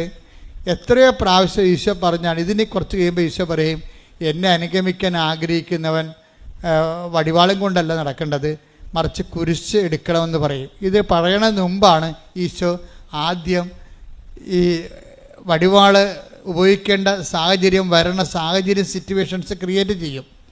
അങ്ങനെയാണ് സമറിയായിലോട്ട് ചെല്ലുമ്പോൾ സമറിയ ഇവരോട് ചോദിക്കും, നിങ്ങൾ എവിടെ പോണ്? അപ്പോൾ പറയും, ഞങ്ങൾ ക്രിസ്തുവിൻ്റെ ആൾക്കാരാണ്. എന്ന് വെച്ചാൽ അതൊരു ഭീഷണിയാണ് അവർ പറയണത്. കാനായിൽ വെള്ളം വീഞ്ഞാക്കിയ, കടലിന് മീതെ നടന്ന് അപ്പം വർദ്ധിപ്പിച്ച, ഇന്ന് ലോകത്ത് കേട്ടുകേൾവിയുള്ള ഏറ്റവും വലിയ ദൈവപുത്രനായ ക്രിസ്തുവിൻ്റെ ആൾക്കാരാണ് ഞങ്ങൾ. അപ്പോൾ സമരക്കാർ അന്ന് ഇവിടെ വില പോകത്തില്ല, ഇതിൻ്റെ പാട് തിരക്കാൻ പറയും. ഇവിടെ കൂടി പോകണമെന്നുണ്ടെങ്കിൽ മൗണ്ട് ഗെറിസിമിൽ ആരാധിക്കണം, അല്ല ജെറുസലേമിൽ ആരാധനയ്ക്ക് ഞങ്ങൾ അംഗീകരിക്കത്തില്ല. ഞങ്ങളുടെ അംഗീകാരമുള്ള ആരാധന ഗെറിസിം മലയിലാണ് ഉള്ളത്. ഗെറിസിം മലയിൽ ആരാധിക്കാൻ പറ്റുമെങ്കിൽ മാത്രമേ അത് പറ്റത്തില്ല എന്ന് പറയുന്നത് ഇവർ അത് വിഗ്രഹ ആരാധന എന്ന് പറഞ്ഞിട്ട് ഇവർ പറയും. അപ്പോൾ പറയും, അങ്ങനെ പോകണമെങ്കിൽ കൈകാര്യം പറ്റുമെന്ന് അവർ പറയും. അപ്പോഴിവർക്ക് പറഞ്ഞിട്ട് പറയും, സ്വർഗത്തിൽ നിന്ന് അഗ്നി ഇറങ്ങി തീയും ഗന്ധകം ഇറങ്ങി ഇവർ നശിപ്പിക്കണമെന്ന് പറയും. അപ്പോൾ ഈശോക്ക് മനസ്സിലാകും, ഈ ആൾക്കാരെ നശിപ്പിക്കാനുള്ള അരൂപി ഇപ്പോഴും ഇവരുടെ കയ്യിൽ ഉണ്ട്, ഇല്ലേ? അതുകൊണ്ട് ഈ നശിപ്പിക്കാനുള്ള അരൂപി, ആൾക്കാരുടെ വെറുപ്പ് ഇപ്പോഴും നിങ്ങളുടെ കയ്യിലുണ്ടെങ്കിൽ ഉടമ്പടി വർക്കൗട്ട് ചെയ്യത്തില്ല. പറഞ്ഞ മനസ്സിലായോ? ഉടമ്പടി ദൈവം ബയലാറ്ററൽ എഗ്രിമെൻ്റ് അല്ലേ? ഉടമ്പടി ദൈവം വിശുദ്ധനായ നീ എൻ്റെ മുമ്പാകെ നടക്കണമെന്നല്ലേ ഉടമ്പടി. എബ്രാഹത്തിനോട് എന്താ പറഞ്ഞത്? 17:1 നീ എൻ്റെ ഉൽപ്പത്തി പുസ്തകം, നീ എൻ്റെ മുമ്പാകെ നടക്കണം. എന്താണ്? വിശുദ്ധനായിരിക്കുക. അപ്പോൾ ഉടമ്പടി വിശുദ്ധിയുള്ള വ്യക്തിക്ക് മാത്രമേ ഉടമ്പടി ചെയ്യാൻ പറ്റത്തുള്ളൂ. ദൈവം വിശുദ്ധനായത് കൊണ്ടാണ്. ഇവരുടെ ഉള്ളിൽ വൈരാഗ്യം, വിദ്വേഷവും, ചതിയും, അഹങ്കാരവും, മുൻകോപവും ഉള്ളത് കൊണ്ട് അത് ഇവരെ കൊണ്ട് തന്നെ പുറത്തെടുപ്പിക്കാൻ വേണ്ടി കരുതിക്കുട്ടി ഇവർക്കൊരു പ്രലോഭനം കൊടുക്കുകയാണ്. എന്താ കൊടുക്കണത്? ആ സമറിയായിലൂടെ വിടുകയാണ്. ഈശോക്കറിയാം അവിടെ വടിവാളുമായിട്ട് ആൾക്കാർ നിൽക്കുന്നുണ്ടെന്ന്. ആ വടിവാളിൻ്റെ നേരെ ഇവരെ വിടുകയാണ്. അപ്പോൾ അവർ വെട്ടുമെന്ന് പറയുമ്പോൾ പറയും, ഇവർ തിരിച്ചു വരും. കർത്താവെ, സ്വർഗത്തിൽ നിന്ന് അഗ്നി ഇറങ്ങി ഏലിയായെപ്പോലെ, ഏലിയാണല്ലോ അഗ്നി ഇറക്കിയ ആളെ, അപ്പോൾ ആ ഏലിയായെപ്പോലെ ഇവരെ നശിപ്പിക്കാൻ ഞങ്ങൾ കൽപ്പിക്കട്ടെ, അതിന് അധികാരം തരാൻ പറയും. എന്നുവെച്ചാൽ അവരെ കൊല്ലാനുള്ള അധികാരം ചോദിക്കുകയാണ്. അപ്പോൾ ഈശോ ചോദിക്കുന്നത് എന്താണ്? എന്ത് അരൂപിയാണ് നിങ്ങൾക്കുള്ളതെന്ന് നിങ്ങൾക്ക് അറിയത്തില്ല. എന്തരൂപിയാണുള്ളത്? കൊല്ലണ അരൂപി എന്താണ്? നശിപ്പിക്കണ അരൂപി എന്താ? കൊല്ലാനും നശിപ്പിക്കാനുമാണ് കള്ളം വരുന്നതെന്ന് ഈശോ പറഞ്ഞില്ലേ? ആ അരൂപിയാണ് കക്ഷികൾക്കുള്ളത്. അത് കർത്താവിനറിയാം. ഇവർ ഉടമ്പടി ജീവിക്കണേ, പക്ഷേ കൈയിരിപ്പ് മോശമാണ്. യോഹന്നാൻ 10:10 എന്താ പറയണത്? 10:10 അരൂപി എന്താണ്? കൊല്ലാനും നശിപ്പിക്കാനുമാണ് കള്ളം വരുന്നത്. അപ്പോൾ അഗ്നി ഇറങ്ങി നശിപ്പിക്കട്ടെ എന്ന് ചോദിക്കുമ്പോൾ ഇവരുടെ ഉള്ളിലുള്ള ആളുടെ അരൂപി എന്താണ്? സാത്താന്യമായ അരൂപിയാണ് ഇവർക്കുള്ളത്. ഇവരെയും വെച്ചുകൊണ്ട് ഇനി മുന്നോട്ട് പോകാൻ പറ്റത്തില്ലെന്നാണ് ഈശോ പച്ച മലയാളത്തിൽ പറഞ്ഞത്. ഇനി ഈ യാക്കോബിനെയും യോഹന്നാനെയും കൂടി കൊണ്ടുപോകാൻ പറ്റത്തില്ല. എന്താണ്? ഈ കക്ഷികൾക്ക് എൻ്റെ കൂടെ നടക്കാൻ പറ്റത്തില്ല. എന്നിട്ട് കുറച്ച് കഴിയുമ്പോൾ ഈശോ പറയും, എന്നെ അനുഗമിക്കാനാണ് ആഗ്രഹിക്കുന്നതെങ്കിൽ എന്ത് ചെയ്യണം? സ്വയം. ഇപ്പം നിങ്ങൾക്കിട്ട് കൊണ്ടപ്പോഴല്ലേ നിങ്ങൾ അവരെ തന്തക്ക് വിളിച്ചത്? അതല്ലേ സ്വയം എന്ന് പറയണത്. എന്നെ അനുഗമിക്കാൻ ആഗ്രഹിക്കണമെന്നുണ്ടെങ്കിൽ സ്വയം പരിത്യജിക്കണം. അവിടെയാണ് ക്ഷമ വരണത്. ക്ഷമ. പിന്നെന്താണ്? ദയ, നന്മ, വിശ്വസ്തത. വിശ്വസ്തത ഉടമ്പടിയുടെ മെയിൻ സംഭവമാണ് വിശ്വസ്തത. എന്തെല്ലാം പുലിവാലുണ്ടായാലും നമ്മുടെ പ്രാർത്ഥന കേട്ടില്ലെങ്കിലും നാം പ്രാർത്ഥിക്കാത്ത ഉടമ്പടി എടുക്കാത്ത ആൾക്കാർ ഭൗതികമായ നേട്ടം കൊയ്യണ കണ്ടാലും നമ്മൾ ദൈവത്തോട് വിശ്വസ്തത പാലിക്കും. പിടികിട്ടിയ അവിടെ വിശ്വസ്ത വരണത്. വിശ്വസ്ത വരണ എവിടെയാണ്? അതായത് നമ്മൾക്ക് അതായത് മറ്റുള്ള വ്യക്തികളെ ഉടമ്പടി എടുക്കാത്തവർക്ക് നമ്മൾ പറയുന്ന ഭൗതിക ആനുകൂല്യം, അവിടെ സ്ഥലം വിറ്റുമാറുക, അവർക്ക് ജോലി കിട്ടുക, അവർക്ക് പ്രൊമോഷൻ കിട്ടുക, അവർക്ക് വിസ വരിക, ഇങ്ങനെയുള്ള സ്ഥലങ്ങൾ മറ്റുള്ളവർക്ക് സംഭവിക്കുകയും നമ്മൾക്ക് സംഭവിക്കാതിരിക്കുകയും ചെയ്യുമ്പോൾ സ്വാഭാവികമായിട്ടും നമുക്ക് ഒരു നീരസം തോന്നുകയും നമ്മൾ ഉടമ്പടിയിൽ മാന്യം കാണിക്കുകയും വേര് താഴേക്കില്ലാത്ത കൊണ്ട് ചിലപ്പോൾ ഉടമ്പടി വീണു പോവുകയും വിശ്വസ്തത കുറയുകയും ചെയ്യും. ഈ വിശ്വസ്തത പ്രധാനപ്പെട്ട കാര്യമായതുകൊണ്ടാണ് ഈ വീഴ്ചയും വിശ്വസ്തതയും ഇൻ്റർകണക്റ്റഡാണ്. നമുക്കൊരു നമ്മൾ ഒരു കാര്യത്തിൽ ഉടമ്പടി വീണു പോയാൽ അതിൻ്റെ അർത്ഥം വീഴ്ച വന്നിരിക്കേണ്ട വിശ്വസ്തതയിലാണ്. അതിൽ ഒരു പങ്ക് ദൈവത്തിൽ നിന്നാണ് നിങ്ങൾ വിശ്വസ്തത കുറഞ്ഞിരിക്കുന്നത്. ഉടമ്പടിയിൽ ഉപ്പെന്നും സംഭവമില്ലേ? അതെന്താണ്?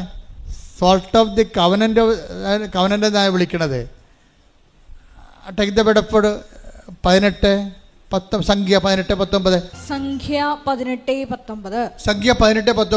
ഇസ്രായേൽ ജനം കർത്താവിന് നിരാജനമായി. നിരാജനം എന്നൊക്കെ പറഞ്ഞ ഉപ്പ് തളിച്ചതെന്നതിൻ്റെ അർത്ഥം ഇംഗ്ലീഷ് ബൈബിളിൽ കവനൻ്റ് ഓഫ് സാൾട്ട് എന്ന ഉപ്പിൻ്റെ ഉടമ്പടി എന്ന് എഴുതിയിരിക്കണത്. ഇവർ തർജ്ജമ ചെയ്ത് വന്നപ്പോൾ ഭയങ്കര കഷ്ടമായിപ്പോയി. തർജ്ജമക്കാർ നമ്മളെ കുറേ പണി തന്നിട്ടുണ്ട് നമുക്ക്. കാര്യം ഇംഗ്ലീഷ് ബൈബിൾ നോക്കിയാൽ മനസ്സിലാകും. എന്ന് വെച്ച് കഴിഞ്ഞാൽ സോൾട്ട് ഓഫ് ദി കവനൻ്റ്, ഉപ്പിൻ്റെ ഉടമ്പടി എന്നാണ് കിടക്കണത്. എന്നുവെച്ചാൽ ഉപ്പിട്ട ഉടമ്പടി. കാര്യം ഉടമ്പടി വസ്തുവിൽ ഉപ്പ് തളിക്കണത് സംഖ്യാപുസ്തകം മുതൽ തന്നെ ഉള്ള ഒരു പാരമ്പര്യമാണ്. കാര്യം അന്ന് ഉടമ്പടി ദൈവനാമത്തിൽ ഉടമ്പടി ചെയ്യുന്നവർ അങ്ങോട്ടും ഇങ്ങോട്ടും ഉപ്പ് കൈമാറും. അതിൻ്റെ ചരിത്രം അതാണ്. ഉപ്പങ്ങോട്ട് കൈമാറിയിട്ട് ഉപ്പ് അങ്ങോട്ടും ഇങ്ങോട്ടും തിന്നും. എന്നുവെച്ചാൽ അതിൻ്റെ അർത്ഥം എന്താണ്? വിശ്വസ്തത. കവനൻ്റാണ് ഉപ്പിൻ്റെ ഉടമ്പടി എന്ന് പറഞ്ഞു കഴിഞ്ഞാൽ ഉടമ്പടി ഉപ്പിൻ്റെ അടിസ്ഥാനത്തിലുള്ള ഉടമ്പടിയാണ്. എന്ന് വെച്ചാൽ ഉപ്പ് ആൾക്കാർ അങ്ങോട്ടും ഇങ്ങോട്ടും ഒരു നുള്ളെടുത്ത് വായിലിടും, എന്നിട്ട് അത് ഇറക്കും. അതാണ് വിശ്വസ്തതയുടെ ഭാഗമായിട്ടാണ് ഉപ്പ് അടയാളപ്പെടുത്തിയിരിക്കുന്നത്. നിങ്ങൾക്ക് ഉപ്പ് തന്നിരിക്കുന്നത് എന്തിൻ്റെ പേരിലാണ്? വിശ്വസ്തതയുടെ പേരിലാണ്. അത് കവനൻ്റ് ഓഫ് സാൾട്ടാണ് തന്നിരിക്കണത്. അല്ലാതെ ചില കൂടുതലൊക്കെ ചെയ്യുന്ന ആൾക്കാർ ഉപ്പ് കൊടുക്കുന്നുണ്ട്. അതല്ല സംഭവം. ഉടമ്പടിയിൽ ഉപ്പ് വന്നു കഴിഞ്ഞാൽ that is covenant of salt. അത് കറക്റ്റായിട്ട് ഈ സംഖ്യ 18:19 അനുസരിച്ചാണ് ഉപ്പ് തന്നിരിക്കുന്നത്. അത് പല പ്രാവശ്യം വെഞ്ചരിക്കും, ഒരു പ്രാവശ്യമല്ല. ഒരു മുറിയിലിത് വെച്ചിട്ട് എല്ലാ ദിവസവും പോയി അത് വെഞ്ചരിക്കും. അപ്പോൾ ചില പദാർത്ഥങ്ങൾക്കൊക്കെ 100 വെഞ്ചരിപ്പൊക്കെ കിട്ടുന്നുണ്ട്. ചിലതിന് തീർന്നു പോയ വസ്തുക്കൾ ചിലപ്പോൾ 2 വെഞ്ചരിപ്പേ കിട്ടുന്നുള്ളതായിരിക്കും. പക്ഷേ ഒത്തിരി വെഞ്ചരിപ്പ് കിട്ടിയിട്ടാണ് നിങ്ങളുടെ കയ്യിലേക്ക് ആ നേർച്ച വസ്തുക്കളെല്ലാം വരണത്. ഒരു 50 വെഞ്ചരിപ്പോ അല്ലെങ്കിൽ 100 വെഞ്ചരിപ്പോ ഒക്കെ കിട്ടിയിട്ടാണ് നിങ്ങളുടെ കയ്യിൽ. കാര്യം എല്ലാ ദിവസവും ഞാൻ വെഞ്ചരിക്കും അവിടെ പോയി. കാര്യം വെച്ചാൽ ആ നേർച്ച വസ്തുക്കളെ തന്നെയും പിന്നെയും വെഞ്ചരിച്ചുകൊണ്ടിരിക്കും. അതിനെ എംപവർ ചെയ്ത് എന്താ വെഞ്ചരിക്കണതിൻ്റെ കാര്യം? അതൊരു അനുഷ്ഠാന പ്രക്രിയ അല്ല. ശരിക്കും പറഞ്ഞാൽ വെഞ്ചരിപ്പ് എന്ന് പറയുന്നത് ഒരു അനുഷ്ഠാന കർമ്മത്തിൻ്റെ രീതിയിലുള്ള ഒരു വെഞ്ചരിപ്പല്ലത്. മറിച്ച് പവർ ഇൻഫ്യൂസ് ചെയ്യുന്നതിന് വേണ്ടിയുള്ള ബൈബിൾ ഫോർമുലയാണത്. എന്താണ് അത് പറയുന്ന? എനിക്ക് എന്താണ്? യേശു കർത്താവാണെന്ന് ഞാൻ അധരം കൊണ്ട് ഏറ്റുപറയും. പിന്നെന്താണ്? ദൈവം അവനെ മരിച്ചോന്ന് ഉയർപ്പിച്ചെന്ന് ഹൃദയത്തിൽ വിശ്വസിക്കും. അപ്പോൾ റോമ 10:9 അനുസരിച്ചുകൊണ്ടാണ് വെഞ്ചരിപ്പ് ഉണ്ടാകുന്നത്. അല്ല പള്ളികളിൽ പായസം വെഞ്ചരിക്കണ പോലെയും അടിമ വെക്കണ പോലെയും അല്ലത്. അതിനൊരു സിമ്പിൾ ഫോർമുലയാണ് അവർ ഉപയോഗിക്കുന്നത്. പക്ഷെ നമ്മൾ രക്ഷാകര ഫോർമുലയാണ് ഉപയോഗിക്കുന്നത്. രക്ഷയുടെ ഫോർമുല ഇല്ലേ? രക്ഷയുടെ ഫോർമുല എന്താണ്? കൃപയുടെ ഫോർമുലയാണ്. നോട്ട് ബ്ലെസ്സിങ്ങിൻ്റെ ഫോർമുല അല്ല ഉപയോഗിക്കുന്നത്, കൃപയുടെ ഫോർമുലയാണ്. അതെന്താണ്? യേശു കർത്താവാണെന്ന് അധരം കൊണ്ട് ഏറ്റുപറയും. പിന്നെ എന്താണ്? ദൈവം അവനെ മരിച്ചു നിർപ്പിച്ചെന്ന് ഹൃദയത്തിൽ വിശ്വസിക്കും. ഈ 2 ഫാക്കൽറ്റിയുടെ കണ്ണുക്കറാൻസ് വെച്ചിട്ടാണ് ഇതിലേക്ക് വെഞ്ചരിക്കും എന്ത് വരും? യേശു കർത്താവാണെന്ന് അധരം കൊണ്ട് ഏറ്റു പറഞ്ഞാൽ ദൈവനെ മരിച്ചെന്ന് ഉയർപ്പിച്ചെന്ന് ഹൃദയത്തിൽ വിശ്വസിച്ച് കഴിഞ്ഞാൽ നമ്മൾ രക്ഷ പ്രാപിക്കും. രക്ഷ എന്താണ്? ലൂക്കാ 2:30 ക്രിസ്തു തന്നെയാണ്. അപ്പോൾ ക്രിസ്തുവിനെ ഈ മീഡിയം വെച്ച് നിങ്ങൾ പ്രാപിക്കണം. അതിനാണ് നിങ്ങളെ കൊണ്ട് ഡീകോഡ് ചെയ്യിക്കണത്. നിങ്ങളെ കൊണ്ട് ഡീകോഡ് ചെയ്യിക്കും. ഞങ്ങൾ ഈ കോഡ് ചെയ്തിരിക്കുന്ന സംഭവത്തെ, പവർ കോഡ് ചെയ്തിരിക്കുന്ന സംഭവത്തെ നിങ്ങളെ കൊണ്ട് ഞങ്ങൾ എന്ത് ചെയ്യും? ഡീകോഡ് ചെയ്യിച്ചിട്ട് നിങ്ങളുടെ ജീവിതത്തിലേക്ക് അത് ആ പവർ അനുഭവവേദ്യമാക്കാൻ നിങ്ങളോട് എന്ത് പറയും?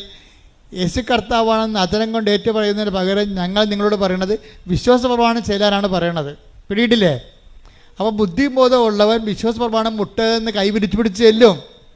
എന്താ കാര്യം? വിശ്വാസ പ്രഖ്യാപനം കൈ വിരിച്ചു പിടിച്ചാണ് ചെയ്യേണ്ടത്. കാര്യം ക്രിസ്തു രക്ഷ പ്രഖ്യാപിച്ചത് കൈ വിരിച്ചു പിടിച്ച് കുരിശിൽ. അപ്പോൾ ക്രിസ്തുവിൻ്റെ രക്ഷാകര നടപടിക്രമങ്ങളോട് നമ്മൾ മാനസികമായിട്ട് യോജിച്ചുകൊണ്ടാണ് മുട്ടെന്ന് കൈ വിരിച്ചു പിടിച്ചേക്കണം. അല്ലാതെ കരിസ്മാറ്റിക് ചെയ്യണ പോലെ കൈ ഉയർത്തി പിടിക്കുകയല്ല.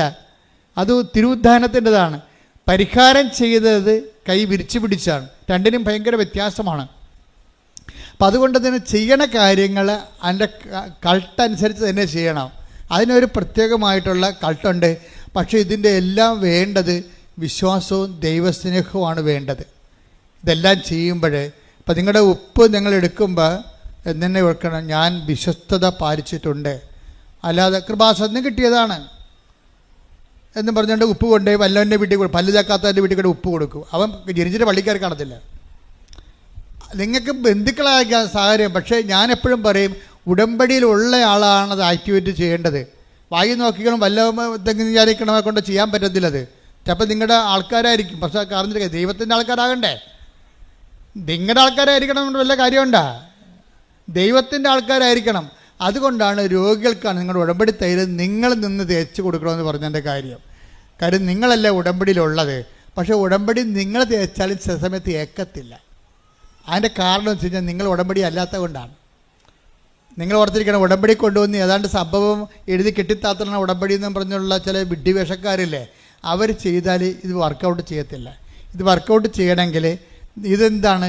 നമ്മൾ ഉടമ്പടിയിൽ ഒരു ഉപ്പ് തളിക്കണത്, അല്ലെങ്കിൽ ഒരു ഉടമ്പടി കാശ്രൂപം കൈമാറുന്നതോ, അല്ലെങ്കിൽ ഒരു ഉടമ്പടി തൈലം കൊണ്ട് കുരിശ് വരക്കണതോ.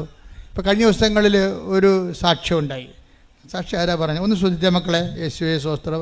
ഹല്ലേലൂയ ഹല്ലേലൂയ ഹല്ലേലൂയ. യേശുവേ സാക്ഷ്യങ്ങളിലൂടെ ഞങ്ങളോട് സംസാരിക്കാൻ നന്ദി പറയുന്നു. ഹല്ലേലൂയ. Praise the Lord. Mundampeli Saint Louis പള്ളി ഇടവകയെന്ന് ഒരു റോസി ഒരു സാക്ഷ്യം പറഞ്ഞു. റോസിയുടെ സാക്ഷ്യം എന്ന് വെച്ച് കഴിഞ്ഞാൽ, റോസി പറഞ്ഞ സാക്ഷ്യം ഇതാണ്. റോസി അവർ 3 മക്കളുണ്ട്. 2 പേർക്ക് 2 കല്യാണം കഴിച്ചു. ഒരാളെ കൂടി പഠിപ്പിക്കണം, കെട്ടിക്കണം, നല്ല ബാധ്യതയുണ്ട്. അതുകൊണ്ട് അവൾക്ക് പഠിപ്പുണ്ടെങ്കിലും കിട്ടണ ജോലിക്ക് അവൾ പോയി. കുവൈറ്റിൽ പോയി ഒരു കൊച്ചിനെ നോക്കാൻ വേണ്ടി ജോലി കിട്ടി, അങ്ങനെ പോയി. പക്ഷേ കൊച്ചിനല്ല, കുവൈറ്റ് വീട്ടുകാർ നല്ലതാണ്. ആ കുഞ്ഞും അവളെ ചെന്നതിന് ശേഷം പ്രസവിച്ച ഒരു മാലാഹ കുഞ്ഞാണ്. പക്ഷെ ഒരു കാര്യമുണ്ട്, ഇവൾക്ക് കൊച്ചു നോക്കാൻ പറ്റത്തില്ല അവിടെ ചെല്ലുമ്പോൾ. കാര്യം ഇവിടെ കുഴപ്പമില്ല, അവിടെ വേറെ വേലക്കാരുണ്ട് ഓൾറെഡി. അവർ ഇവളെ കൊണ്ടൊന്നും ചെയ്യിക്കത്തില്ല. ഇവളെ എങ്ങനെയെങ്കിലും അവിടുന്ന് വിരട്ടി ഓടിക്കാനാണ് നോക്കണത്. എന്താ കാര്യം വെച്ച് കഴിഞ്ഞാൽ, വിരട്ടി ഓടിക്കുക വെച്ച് കഴിഞ്ഞാൽ അവർ ചെയ്യണത് ഇതാണ്. ഒന്ന്, ഇവൾക്ക് കൊച്ചിനെ വെച്ചിട്ട് ഭക്ഷണം കഴിക്കാൻ പോകാനോ ബാത്റൂമിൽ പോകാനും പോലും പറ്റത്തില്ല. കാര്യം കൊച്ചിനെ അവർ വല്ല ഉപദ്രവിക്കും. ഇവളെ പോച്ച് പുറത്ത് ചാടിച്ചിട്ട് ഈ കൊച്ചിനെ നോക്കാനുള്ള പരിപാടി അവർക്ക് അടിച്ചു മാറ്റണം. അതാണ് ഒരു കാര്യം. തന്നെയല്ല, ഇവളവിടെ ചെന്നിട്ട് അവർക്ക് അവരുടെ കർമ്മങ്ങളൊന്നും ചെയ്യാൻ പറ്റുന്നില്ല. ബ്ലാക്ക് മാസുകാരാണ്. കർത്താവിനെ അപമാനിക്കുന്ന കുറേ പിശാചിൻ്റെ കുർബാന നടത്തുന്ന ആൾക്കാരില്ലേ, അതായത് നരകത്തിന് അവകാശമാക്കാൻ വേണ്ടി വിധിക്കപ്പെട്ടിരിക്കുന്ന സംഭവങ്ങൾ. ഇവരാണ് അവിടെ ആ കുവൈറ്റ് വീടിനെ കൈകാര്യം ചെയ്യണത്. ഇവള് പ്രാർത്ഥനയും പ്രത്യക്ഷീകരണം പറഞ്ഞ് ചിലപ്പോഴൊക്കെ പിശാചിന് വെകിളി പിടിച്ച് പിശാച് പറഞ്ഞ് അവളെ കൊല്ലണം, അവളെ പുറത്താക്കാതെ ഒന്നും ഇനി ഇവിടെ നടക്കത്തില്ലെന്ന് പറഞ്ഞു. അപ്പോൾ അവൾ രാത്രി, ആ ബ്ലാക്ക് മാസുകാർ രാത്രി 12 മണിക്ക് അവിടെ ഇരുന്നുകൊണ്ട് അവരുടെ ചില കർമ്മങ്ങളൊക്കെ ചെയ്യും. പക്ഷെ ചെയ്യുമ്പോൾ അതൊന്നും ഒക്കത്തില്ല. കാര്യം ഇവളിനകത്ത് ഇവിടെ നിന്ന് പ്രത്യക്ഷ പ്രാർത്ഥന ചെല്ലണമാണ്. ഇവരുടെ കൈ വെഞ്ചരിച്ച ഉപ്പുണ്ട്, വെഞ്ചരിച്ച കാശുരൂപമുണ്ട്. അതുകൊണ്ട് ചെകുത്താൻ്റെ പണിയൊന്നും അവിടെ നടക്കണില്ല. അവർക്ക് കാര്യം മനസ്സിലായെന്ന് വെച്ചാൽ ഇവളാണ് ഇതിൻ്റെ അകത്ത് വന്നിരിക്കുന്നത്. അതുകൊണ്ടാണ് നമ്മുടെ ചെയ്ത്തൊന്നും ഏക്കാത്തതെന്ന് പറഞ്ഞുകൊണ്ട് പിന്നെ ഇവളെന്ത് ചെയ്യുന്നത് വെച്ചാൽ ഇവളെ കിടക്കുന്ന സ്ഥലത്ത് കൊണ്ടുപോയി നായ്ക്കറിന പൊടി ആക്കി ഇടും, അത് ചൊറിഞ്ഞിട്ട് ഓടാൻ വേണ്ടി. എന്തെല്ലാം പരിപാടി കാണിക്കണമെന്നറിയോ? അതുപോലെ തന്നെ ബാത്റൂമിൽ കൊണ്ട് കുപ്പിച്ചില് വെതറും പൊടിച്ച്. അവൾ കറി ഇവക്ക് ഷുഗറുള്ള കാരണം കൈ പൊട്ടിയാൽ പിന്നെ പൊട്ടിയാൽ പിന്നെ കാല് പൊട്ടിയാൽ പഴുക്കുക, പിന്നെ പൊറുക്കത്തില്ലല്ലേ. അതൊക്കെ മനസ്സിലാക്കിയിട്ട് അവർ കുപ്പിച്ചില് ബാത്റൂമിൽ വെതറും. കൊച്ചിനെ ഇട്ടുകൊണ്ട് കൊച്ചിനെ ഇവിടെ വെച്ചിട്ട് അവൾക്ക് ഭക്ഷണം കഴിക്കാൻ പോലും പറ്റത്തില്ല. കാര്യം കൊച്ചിനെ ഇവർ വന്ന് ഉപദ്രവിക്കുമ്പോൾ കൊച്ചു മരിക്കുക വല്ലതും ചെയ്ത് കഴിഞ്ഞാൽ പിന്നെ അവിടുത്തെ നിയമം അനുസരിച്ച് കൊച്ചിനെ ആരും നോക്കുന്നു അവർ കൊലപാതകികളായിട്ട് നേരെ ജയിലിൽ പോകും. പിന്നെ വെളിച്ചം കാണത്തില്ല. അപ്പോൾ മനസ്സിലായി അവൾ പെട്ടിരിക്കണമെന്നൊക്കെ മനസ്സിലായി. അപ്പം നിങ്ങൾ ചാടിക്കയറിയൊക്കെ ഓരോ സ്ഥലത്ത് പോകുമ്പോഴേ സംശയം ഉണ്ടെങ്കിൽ അച്ഛനോട് ചോദിക്കണം. ഇത് ഞങ്ങളുടെ നിവർത്തിക്കേട് കൊണ്ടാണ് ഇപ്പോൾ ഈ രാജ്യത്ത് പോകാൻ പോണത്, ഇത് വർക്കൗട്ട് ചെയ്യുക, കർത്താവ് എന്ത് പറയണേ അത് നമുക്കറിയാൻ ബാധ്യസ്ഥരാണ് നമ്മളെ. ഇതൊക്കെ അറിയാൻ പറ്റുന്നില്ലെങ്കിൽ പിന്നെ എങ്ങനെയാണ് നമ്മൾ thy will be done, thy kingdom come എന്ന് പറഞ്ഞ് പ്രാർത്ഥിക്കണത്? എന്നുവെച്ചാൽ വിധി പോലെ നടക്കണമെന്ന് എൻ്റെ അർത്ഥം അല്ല. നമ്മളെ വിധിയിൽ വിശ്വസിക്കുന്നവരില്ല. നിൻ്റെ രാജ്യം വരണം, നിൻ്റെ തിരുമനസ് നിറവേറണം എന്ന് വെച്ച് കഴിഞ്ഞാൽ ഈ വിഷയം നിൻ്റെ തിരുമനസ്സാണോ അല്ലയോ, ദൈവ തിരുമനസ്സാണോ അല്ലയോ, അല്ല നിൻ്റെ സമ്മർദ്ദം കൊണ്ട് നീ ചാടിപ്പീണ് കടലിൽ കടക്കാൻ പോണ പോലെ വരരുത്. അപ്പം നിങ്ങൾക്കൊരു വിഷയത്തിൽ സംശയമാണ് ദൈവം തോന്നിക്കുന്നത്. ആദ്യം സംശയമില്ലെങ്കിൽ ഓക്കെയാണ്. സംശയം ഉണ്ടെങ്കിൽ എൻ്റെ മക്കൾ ചോദിക്കണം. സംശയം തോന്നണച്ചാ ഇതിനകത്ത് എന്താ ചെയ്യേണ്ടതെന്ന് ചോദിക്കണം. അപ്പോൾ അതിക്ക് മുമ്പ് നിങ്ങളുടെ ഉടമ്പടി ഒന്ന് വെടിപ്പായിരിക്കണം. നിങ്ങൾ ഉടമ്പടി ഇല്ല, ഇപ്പം സംശയം വന്നപ്പോൾ നിങ്ങൾ രോഗികളെയും കണ്ടിട്ടില്ല, വീട്ടിലെല്ലാവരുമായിട്ട് കലഹവുമാണ്, പ്രാർത്ഥനയും ചില സമയത്ത് തോന്നുമ്പോൾ എഴുന്നേക്കണം, 5:30 എഴുന്നേക്കേണ്ട ആൾ 7 മണിക്ക് എഴുന്നേറ്റിട്ട് ഇപ്പോൾ പ്രശ്നം ഉണ്ടാക്കുമ്പോൾ അച്ഛാ സംശയം ഉണ്ടെന്ന് പറഞ്ഞാൽ എനിക്ക് ആളെ കാണുമ്പോൾ അറിയാൻ പറ്റും. അവിടെ നിന്ന് ചീട്ട് കിട്ടിയാലും ഞാൻ ചീട്ട് കീറി ഇവിടെ വെച്ച്. എന്താ കാര്യം? ഇവരോട് സംസാരിക്കാൻ പറ്റുന്നത് ഇവർ ഉടമ്പടിയിലല്ല, ഇവർ പറ്റിപ്പോൾ ഉടമ്പടിയായിട്ട് നടക്കുകയാണ്. ഉടമ്പടിയുടെ പേപ്പറൊക്കെ കയ്യിരിപ്പുണ്ട്, പക്ഷേ he's not in a covenant. കാര്യം എന്താണ്? കവനൻ്റെ ഉത്തരവാദിത്തങ്ങൾ ദൈവസ്നേഹത്തോടെ അവർ പാലിച്ചിട്ടില്ല. അതാണ് എൻ്റെ വിഷയം പറയണത്. കവൻ്റെ ഉത്തരവാദിത്തങ്ങൾ പാലിച്ചാലാണ് ഇതെല്ലാം വർക്കൗട്ട് ചെയ്യത്തുള്ളൂ. എന്താ കാര്യം വെച്ച് കഴിഞ്ഞാൽ വിശ്വാസ ആവിഷ്കാരങ്ങൾ നമ്മൾ ശ്രദ്ധിക്കണം. വിശ്വാസ ആവിഷ്കാരങ്ങളൊക്കെ ആകപ്പാട് ജനത്തിന് അറിയാവുന്ന പ്രാർത്ഥനയാണ്. ആകപ്പാട് ജനങ്ങളെല്ലാം കുർബാന പോലും ആൾക്കാർ ചോദിക്കും, കുർബാന അച്ഛന്മാർ ചോദിക്കുമ്പോൾ ബ്രദർ കുർബാന ചൊല്ലിയതാണോ? അല്ല, അച്ഛനായിട്ടില്ലെന്ന് പറയും. അപ്പോൾ എൻ്റെ അപ്പനൊരു കുർബാന ചൊല്ലിക്കണം. അപ്പോൾ കുർബാന വരെ എന്താണ് ചൊല്ലണ സംഭവമാക്കി മാറ്റി. ആര് മാറ്റിയതാണ്? ഞങ്ങൾ മാറ്റിയതല്ല, നിങ്ങൾ മാറ്റിയതാണ്. കുർബാന ചെല്ലണ സംഭവമല്ല, ഉടമ്പടിയാണ്, ചെയ്യണ സംഭവമാണ്. Do this memory of me, ഇതെൻ്റെ ഓർമ്മയ്ക്കായി ചൊല്ലാനാണോ പറഞ്ഞത്? അല്ലല്ല, ചെയ്യാനല്ല പറഞ്ഞത്. പിന്നെ എങ്ങനെയൊക്കെ നമുക്ക് കുർബാന ചെല്ലിച്ചോ എന്ന് ചോദിക്കണേ എന്തിനാ? അതിൻ്റെ പ്രശ്നം വെച്ച് കഴിഞ്ഞാൽ ഉടമ്പടി എല്ലാം ചെയ്യുകയാണ്. അപ്പം അതുകൊണ്ട് തന്നെ കുർബാന നമ്മൾ ചെയ്യാൻ വേണ്ടി വരികയാണ് പള്ളിയിൽ. എന്താണ്? അവൻ്റെ ഓർമ്മയ്ക്കായി ചെയ്യുകയാണ്. അവൻ നമുക്ക് വേണ്ടി അവൻ്റെ ശരീരം പാപത്തിന് പരിഹാരമായിട്ട് ഭാഗിച്ച് വീതിച്ച് വിളമ്പി തന്നു. അത് നമ്മൾ അവൻ്റെ ഓർമ്മ ആഘോഷിക്കുമ്പോൾ അവൻ നമ്മളോട് കാണിച്ച കാരുണ്യത്തിന് നന്ദി പറഞ്ഞുകൊണ്ട് അവൻ്റെ സ്നേഹത്തിൻ്റെ ആഘോഷമായിട്ട് നമ്മൾ മുറിച്ച ആൾക്കാർക്ക് കൊടുക്കും നമ്മുടെ സമയം, നമ്മുടെ സമ്പത്ത്. അതാണ് നിങ്ങൾ ഉടമ്പടിയോട് ചെയ്യണ കുർബാന. ഉടമ്പടിക്ക് ശേഷം നിങ്ങളെ ആൾക്കാർ സുവിശേഷം അറിയാത്തത് അറിയിക്കുന്നു, അറിഞ്ഞവർ ആഴപ്പെടുത്തുന്നു. ഉടമ്പടിക്ക് ശേഷം നിങ്ങൾ ദാനധർമ്മം ചെയ്യുന്നു. നിങ്ങൾ അനുഭവിക്കേണ്ട, നിങ്ങളുടെ മക്കൾ അനുഭവിക്കേണ്ട സമ്പത്ത് മറ്റുള്ളവർക്ക് കൂടി പങ്കുവെച്ച് കൊടുക്കുമ്പോൾ മുറിച്ച് കൊടുക്കുകയാണ്. കുർബാന തുടരുകയാണ്. മാസ് ഒരിക്കലും എൻഡ് ചെയ്യുന്നില്ല. അതായത് ലിറ്ററേച്ചർ മാസാണ് എൻഡ് ചെയ്യണത്. ബയോളജിക്കൽ മാസ് തുടർന്നുകൊണ്ടേയിരിക്കും. ഫെയ്ത്ത് മാസ് ഫെയ്ത്ത്ഫുള്ള് തുടർന്നുകൊണ്ടേയിരിക്കും. അത് ഓർമ്മ തൊട്ട് ഓർമ്മ വരെയാണ് ആ കുർബാന. നമ്മൾ രാവിലെ എഴുന്നേൽക്കുമ്പോൾ നമുക്കൊരു ഓർമ്മയുണ്ട്, നമ്മൾ കിടന്നുറങ്ങുമ്പോൾ ആ ഓർമ്മ അസ്തമിക്കുമ്പോൾ ഓർമ്മ തൊട്ട് ഓർമ്മ വരെയാണ് കുർബാന നിൽക്കുന്നത്. അവൻ്റെ ഓർമ്മയ്ക്കായി നമ്മൾ ചെയ്യണത്. കൈയടിച്ച് ശ്രദ്ധിക്കട്ടെ. ഹല്ലേലൂയ, ഹല്ലേലൂയ, ഹല്ലേലൂയ, ഹല്ലേലൂയ. പ്രവർത്തികളിലൂടെയും പ്രവർത്തികളിലൂടെയും എല്ലാം ഈശോയുടെ നാമമഹത്വത്തിന് സ്തുതിയും പുകഴ്ചയും ഉണ്ടായിരിക്കട്ടെ. ആ കുടുപ്പിലെല്ലാം ഒരു ദൈവസ്നേഹത്തിൻ്റെ അഭിഷേകം ഉണ്ടാകണം. അതാണ് നിങ്ങൾ എഫേസ്യൻസ് നമ്മൾ വായിച്ചത് 8:17 എന്താണ്? നിങ്ങൾ സ്നേഹത്തിൽ വേരുപാകി ആഴപ്പെടുവിൻ. അങ്ങനെ ആഴപ്പെട്ടാൽ എന്ത് സംഭവിക്കും? നിങ്ങൾ വീണു പോവുകയില്ല. അതുപോലെ തന്നെ നമ്മുടെ ഉത്തരവാദിത്തങ്ങൾ, കുടുംബത്തോടുള്ള ഉത്തരവാദിത്തമുണ്ട്, കുഞ്ഞുങ്ങളോടുള്ള ഉത്തരവാദിത്തമുണ്ട്. ഉത്തരവാദിത്തങ്ങൾ നിറവേറ്റണതും വീഴ്ച വരാതിരിക്കാനുള്ള ഒരു കാരണമാണ്. നിങ്ങളൊരു ഭാര്യയാണ്, നിങ്ങളുടെ ഭർത്താവാണ്, നിങ്ങളുടെ വിദ്യാർത്ഥിയാണ്, നിങ്ങൾക്ക് ഉത്തരവാദിത്തമുണ്ട്. പഠിക്കുക, നല്ലവണ്ണം മാർക്ക് വാങ്ങിക്കുക, മാതാപിതാക്കന്മാരുടെ ആ കുടുംബത്തിൻ്റെ ചൈതന്യത്തിൽ ജീവിക്കുക, പറ്റുന്ന പോലെയൊക്കെ പറ്റുന്നവർക്ക് ദൈവത്തിൻ്റെ നാമം അറിയിക്കാൻ വാക്കും പ്രവൃത്തിയും ഉപയോഗിക്കുക. അപ്പോൾ അതെല്ലാം ഒരു ദൈവ നിവേശിത പ്രവർത്തനങ്ങളാണിതെല്ലാം. ഇങ്ങനെയുള്ള പ്രവർത്തനങ്ങളിലൂടെ വളർന്നു വരുമ്പോൾ എന്താ പറ്റണത്? നമ്മൾ സ്നേഹത്തിൽ വേര് പാകുകയാണ്. സ്നേഹത്തിൽ വേര് പാകി വേരുകൾ ആഴപ്പെടുകയാണ് ചെയ്യണത്. അങ്ങനെ ഉത്തരവാദിത്തങ്ങൾ അല്ല പത്രോസ് പറയത്തില്ലേ, സകല ഉത്തരവാദിത്തങ്ങൾ നിറവേറ്റി പിടിച്ചു നിൽക്കുവേൻ, അപ്പോൾ നിങ്ങൾ വീണ് പോകത്തില്ല.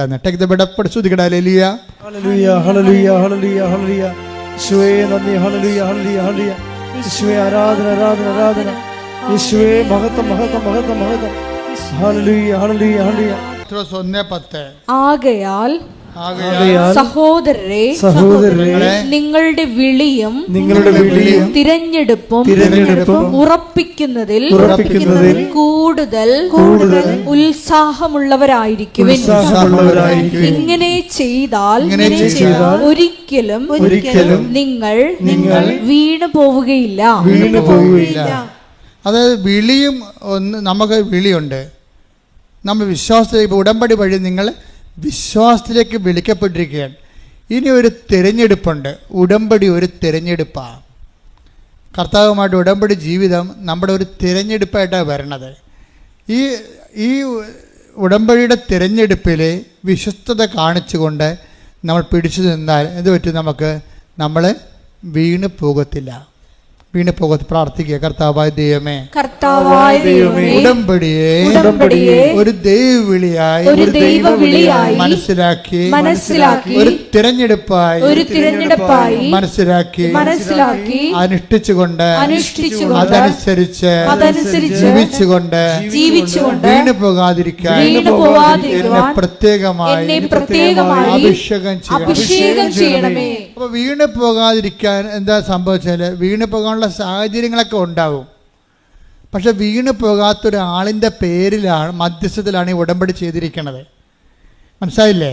സ്വന്തം മകൻ ഒരു കുറവിറച്ചിയായി തലക്ക് മുകളിൽ തൂങ്ങുമ്പോഴും അവൾ വീണു പോകാതെ നിൽക്കണം എന്നാണ് യോഹന്നാൻ പറയണത്. എന്താണ്? യേശുവിൻ്റെ അമ്മ പറഞ്ഞ്, യേശുവിന്റെ അമ്മ അവന്റെ കുരിശിന്റെ ചുവട്ടിൽ നിന്നിരുന്നു. എങ്ങനെ നിൽക്കണം? 3 മണിക്കൂർ നിൽക്കാൻ പറ്റുമോ അവിടെ? എന്ത് പരുവക്കേടായിട്ടാണ് വീട്ടിൽ നിന്ന് വന്നത്? വെളുപ്പാങ്കാലത്ത് ഇറങ്ങിയതാ, കുരിശും ചുവന്നുണ്ട്. ആ വെളുപ്പാങ്കാലത്ത് ഇറങ്ങിയ യാത്ര, 6 മണിക്ക് ഇറങ്ങിയ യാത്ര ശരിക്കും പറഞ്ഞാൽ ഗാൽവരിയിൽ വരുമ്പോൾ 12 മണിയായി. അപ്പം എന്തൊരു താമസം പിടിച്ച്, എന്തൊരു വെയിൽ. ഒന്നാമത്തെ നിസ്സാം മാസത്തിലെ വെയിൽ. ഞാൻ ആ നിസ്സാം മാസത്തിൽ അവിടെ പോയ ആളാണ്. 43 ഡിഗ്രിയാണ് ഇസ്രയേലിൻ്റെ ചൂട്. ഈ ചൂടിൻ്റെ അകത്ത് തിളച്ച് ചോര ഒഴുകുമ്പോൾ വെറുതെ നിന്നാൽ പോലും നമ്മൾ പപ്പടമായി പോവും, മുരിഞ്ഞ പപ്പടമായി പോവും. ആ ഒരു അവസ്ഥയിൽ വന്ന് നിന്ന ആൾ എങ്ങനെയാണ് ക്രിസ്തുവിന് പോലും വെള്ളം കൊടുക്കാൻ പോയിട്ട് ആ മനുഷ്യന്മാർ കുടിപ്പിച്ചില്ല. അപ്പോൾ വെള്ളം കിട്ടാതെ ക്രിസ്തു മാത്രമല്ല അവിടെ നിന്നിരിക്കണത്, അമ്മ പോലും ഒരിറ്റ് വെള്ളം കിട്ടാതെ രാവിലെ 6 മണി തൊട്ട് 12 മണി വരെ നിന്ന ആൾ ക്രിസ്തുവിനെ അടക്കുമ്പോൾ 3 മണിയാകും. അപ്പം അത്രയും മണിക്കൂർ നിൽക്കുന്ന ആൾ എന്നിട്ടും വീണില്ലെന്നാണ് പറയണത്. ഉത്തരവാദിത്തമുള്ളവർ വീഴത്തില്ല, ഉത്തരവാദിത്ത ബോധമുള്ളവരും വീഴത്തില്ല. അതുകൊണ്ടാണ് ബൈബിൾ പറയണത് ഉത്തരവാദിത്തങ്ങൾ നിറവേറ്റിക്കൊണ്ട് പിടിച്ചു നിൽക്കാൻ പറയണത്. സകല ഉത്തരവാദിത്തങ്ങൾ നിറവേറ്റി. കാര്യം നമ്മളിപ്പോൾ ഞാനൊരു വൈദികനാണ്, ഞാൻ വൈദികൻ്റെ ഉത്തരവാദിത്തങ്ങൾ കൃത്യമായിട്ട് നിറവേറ്റിയാൽ എനിക്ക് വീഴ്ച വരത്തില്ല, തീർച്ചയായിട്ടും വീഴ്ച വരത്തില്ല. നിങ്ങളൊരു ഭാര്യയാണ്, അല്ലെങ്കിൽ നിങ്ങളൊരു അമ്മയാണ്, അത് നിങ്ങളുടെ ഭർത്താവാണ്, അല്ലെങ്കിൽ നിങ്ങളുടെ വിദ്യാർത്ഥിയാണ്. നിങ്ങൾക്ക് ആ ഉത്തരവാദിത്തം കൃത്യമായി നിറവേറ്റുകയാണെങ്കിൽ ആ ദൈവ ഉത്തരവാദിത്വം എന്ന് പറയുന്നത് എന്താണ്? ഉത്തരത്തിൻ്റെ വാദിയാണ് ഉത്തരവാദി. വാദിയും പ്രതിയുമില്ലേ അല്ലേ? ഉത്തരവാദി എന്ന് വെച്ച് കഴിഞ്ഞാൽ ആരോടാണ് നമ്മൾ കടപ്പെട്ടിരിക്കുന്നത്? ഉത്തരം കടപ്പെട്ടിരിക്കുന്നത്, അതാണ് ഉത്തരവാദി എന്ന് പറയണത്. അതായത് ഉത്തരം ആർക്ക് നമ്മൾ ബോധിപ്പിക്കണം. അപ്പോൾ നമ്മൾ ഉത്തരത്തിൻ്റെ അടിസ്ഥാനത്തിൽ ഉത്തരം പറയേണ്ട ആളായി മാറും. ഉത്തരം നമ്മൾ ആരോടാ പറയേണ്ടത്? ദൈവത്തോടാ ഉത്തരം പറയേണ്ടത്. ഉടമ്പടിക്ക് ഉത്തരം പറയേണ്ടത് ആരോടാണ്? ദൈവത്തോട്. അപ്പോൾ ഉത്തരവാദി ആരാ? നമ്മൾ. ഭാര്യയും ഭർത്താവിനെയും ഞങ്ങളെ കൊണ്ടുവന്ന് പള്ളിയിലെറിഞ്ഞ് പോസ്റ്റിന് താഴെ കല്യാണം കഴിക്കുന്നത് ഒളിച്ചോടണമല്ല, മറിച്ച് കൗതാശികമായിട്ട് ദൈവത്തിൻ്റെ സ്ഥാനത്ത് നിന്നുകൊണ്ട് അൾത്താറെ വിവാഹം കഴിക്കുന്നവർ ഓർക്കുക, നിങ്ങൾ ദൈവത്തോട് ഉത്തരവാദികളാണ്. മറ്റത് പിന്നെ ഉത്തരവാദിയൊന്നുമില്ല. കാര്യം ഈ ഭൂമിയിൽ കല്യാണം കഴിക്കണമെന്ന് നിർബന്ധമൊന്നുമില്ല. എന്താ കാര്യം? എടാ ദൈവപേടിയുള്ള ദൈവ പൈതൽ നിത്യതയ്ക്ക് വേണ്ടി നിയോഗിക്കപ്പെട്ടവരാണ് കർത്താവിൻ്റെ നാമത്തിൽ വിവാഹം കഴിക്കണത്. അവർക്ക് വിവാഹം കഴിക്കണമെങ്കിൽ ചില ആൾക്കാർക്ക് ഇതൊന്നും ഒരു പ്രശ്നമല്ല. അവർ ലിവിങ് ടുഗദറാണ്, ഒരുമിച്ച് താമസമാണെന്നൊക്കെ പറയും. എന്നിട്ട് അവർ അബോർഷൻ ഗുളിയൊക്കെ ഉപയോഗിക്കും. അങ്ങനെ പല മനുഷ്യർ ഈ ഭൂമിയിൽ നിൽക്കും. അവർക്ക് നിത്യതയെക്കുറിച്ച് യാതൊരു ബോധവുമില്ല. നമുക്ക് ഈ ബോധത്തിൻ്റെ കൂടുതലാണ് നമുക്ക്. എന്താ കാര്യം? ഞാൻ പരിശുദ്ധമ്മ ദേവമാതാവിനെ കണ്ട ആളാണ്. അപ്പോൾ നിത്യത എന്താണെന്ന് എനിക്കറിയാം. പക്ഷേ നിത്യതയായിട്ട് അടുക്കണമെങ്കിൽ കുറച്ച് പണിയുണ്ട്. എന്താ കാര്യം? കർത്താവിൻ്റെ കൽപ്പനകൾ പാലിക്കണം. അവൻ പറയണ പോലെ ജീവിക്കണം. അവൻ പറയണ പോലെ ജീവിക്കണം, അല്ല വഴിയെ നമുക്ക് തോന്നുന്ന പോലെ ജീവിക്കണമല്ല. നമുക്ക് തോന്നുന്ന പോലെ ഇപ്പോൾ ഒരു ഭർത്താവിനെ ഉപേക്ഷിച്ച്, രണ്ടാമത്തെ ഭർത്താവിനെ ഉപേക്ഷിച്ച്, മൂന്നാമത്തെ ഭാര്യയെ ഉപേക്ഷിച്ച് നമുക്കിങ്ങനെ എല്ലാ കുടിയിലും 5-6 മക്കളൊക്കെ ഉണ്ടാക്കി. അങ്ങനെ ഒന്നും സഭയിലില്ല, നിയമമില്ല. കർത്താവ് എന്താ പറയുന്നത്? അവരിരുവരും ഏക ശരീരമായി തീരും. എന്താ അപ്പം ഏക ശരീരമായി തീരുമെന്ന് പറയുമ്പോൾ ആ ദൈവ തിരുസന്നിധിയിലുള്ള ഒരു കവനൻ്റ് ഉടമ്പടിയാണ് ഇവിടെ നടക്കുന്നത്. ആ ഉടമ്പടിയിലുണ്ടാകുന്ന കുഞ്ഞുങ്ങൾ ഉടമ്പടിയുടെ കുഞ്ഞുങ്ങളാണ്. ആ ഉടമ്പടിയുടെ കുഞ്ഞുങ്ങളെ വേദപാഠം പഠിപ്പിക്കാൻ നമ്മൾ ബാധ്യസ്ഥരാണ്.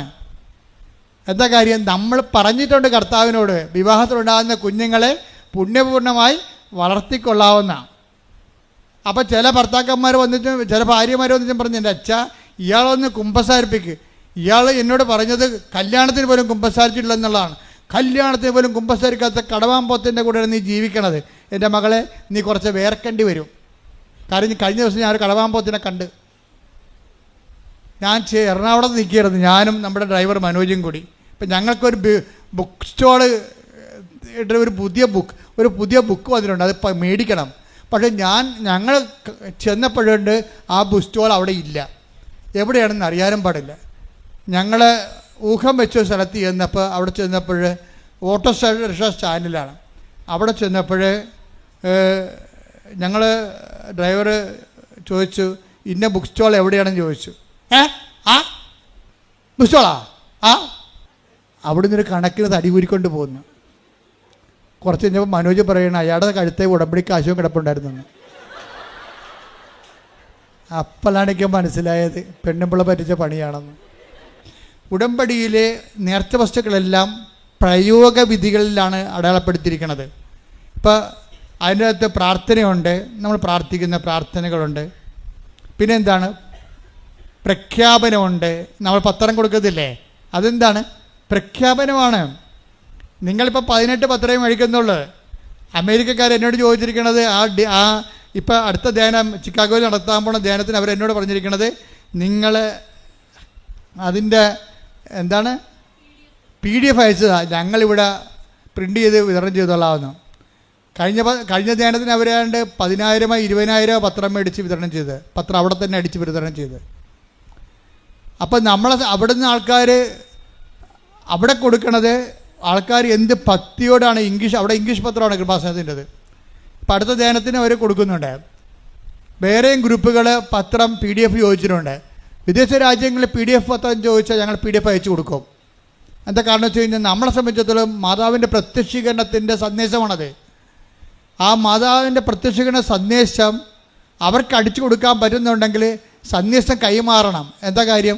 സന്ദേശം ലളിതമായി കൈമാറണം. സന്ദേശം എന്താണ്? ദുരന്തമുണ്ടാകാൻ പോണ്, പ്രാർത്ഥിക്കണമെന്നാണ് അമ്മ പറഞ്ഞത്. അപ്പോൾ എന്തുമാത്രം ആൾക്കാർക്ക് ഈ അമ്മയുടെ പ്രത്യക്ഷീകരണത്തിൻ്റെ അടിസ്ഥാനത്തിൽ ലോകം മുഴുവൻ പ്രാർത്ഥിക്കാൻ വേണ്ടി കൃപാസനത്തെ ചുമതലപ്പെടുത്തിയിട്ടുണ്ടോ? കൃപാസനത്തിലെ എല്ലാ മധ്യസ്ഥ പ്രാർത്ഥനക്കാരും അതേ ഉത്തരവാദിത്തമുള്ളതാണ്. ഉടമ്പടി എടുത്ത അമ്മയെ, കൃപാസനത്തിൽ പ്രത്യക്ഷയുടെ പരിശുദ്ധ അമ്മയുമായി ഉടമ്പടി ജീവിതം നയിക്കുന്ന നിങ്ങളും അതിന് ബാധ്യസ്ഥരാണ്. എന്താണ്? ദുരന്തമുണ്ടാകാൻ പോണ്, പ്രാർത്ഥിക്കണമെന്ന് പറയാൻ. നിങ്ങൾ പത്രം കൊണ്ട് കൊടുക്കുമ്പോൾ നിങ്ങൾ എന്താ പറഞ്ഞത്? അമ്മ കൃപാസനത്തിൽ പ്രത്യക്ഷപ്പെട്ടു, സിൽവർ ഗ്രേയിൽ പ്രത്യക്ഷപ്പെട്ടു, സമയഘടികാരത്തിൽ പ്രത്യക്ഷപ്പെട്ടു, ദുരന്തമുണ്ടാകാൻ പ്രാർത്ഥിക്കണമെന്ന് പറയാൻ വേണ്ടിയാണ് അമ്മ പ്രത്യക്ഷപ്പെട്ടതിൻ്റെ അടയാളമാണ് അവിടെ കാണുന്ന നൂറുകണക്കിന് സാക്ഷ്യങ്ങൾ. സാക്ഷ്യമെല്ലാം അമ്മയുടെ പ്രത്യക്ഷഗണത്തിൻ്റെ അടയാളമാണെങ്കിൽ അത് കൈമാറുന്ന നിങ്ങൾ അമ്മയുടെ പ്രത്യക്ഷഗണത്തിൻ്റെ സുവിശേഷ സാക്ഷികളാണ്. കൈയടിക്കട്ടെ, ശ്രുതികട്ടെ.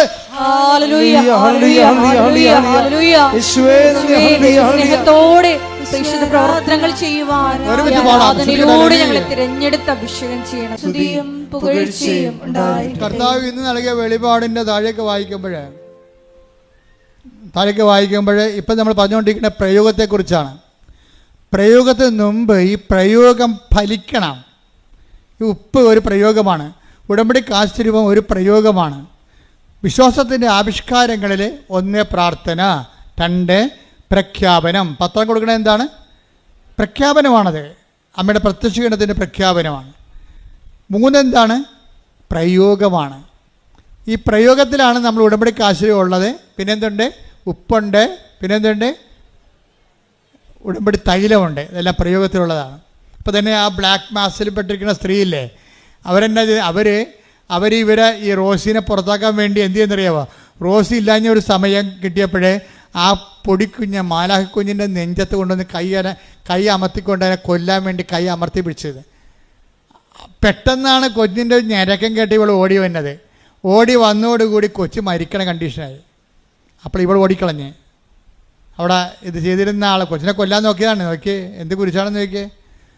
ഉടനെ റോസി ഇതിനെയും കൊണ്ട് ആശുപത്രി പോയി. അവരുടെ കൂടെ അറബികളല്ലേ, കുവൈറ്റികൾ, അവരോട് ആശുപത്രി പോയി.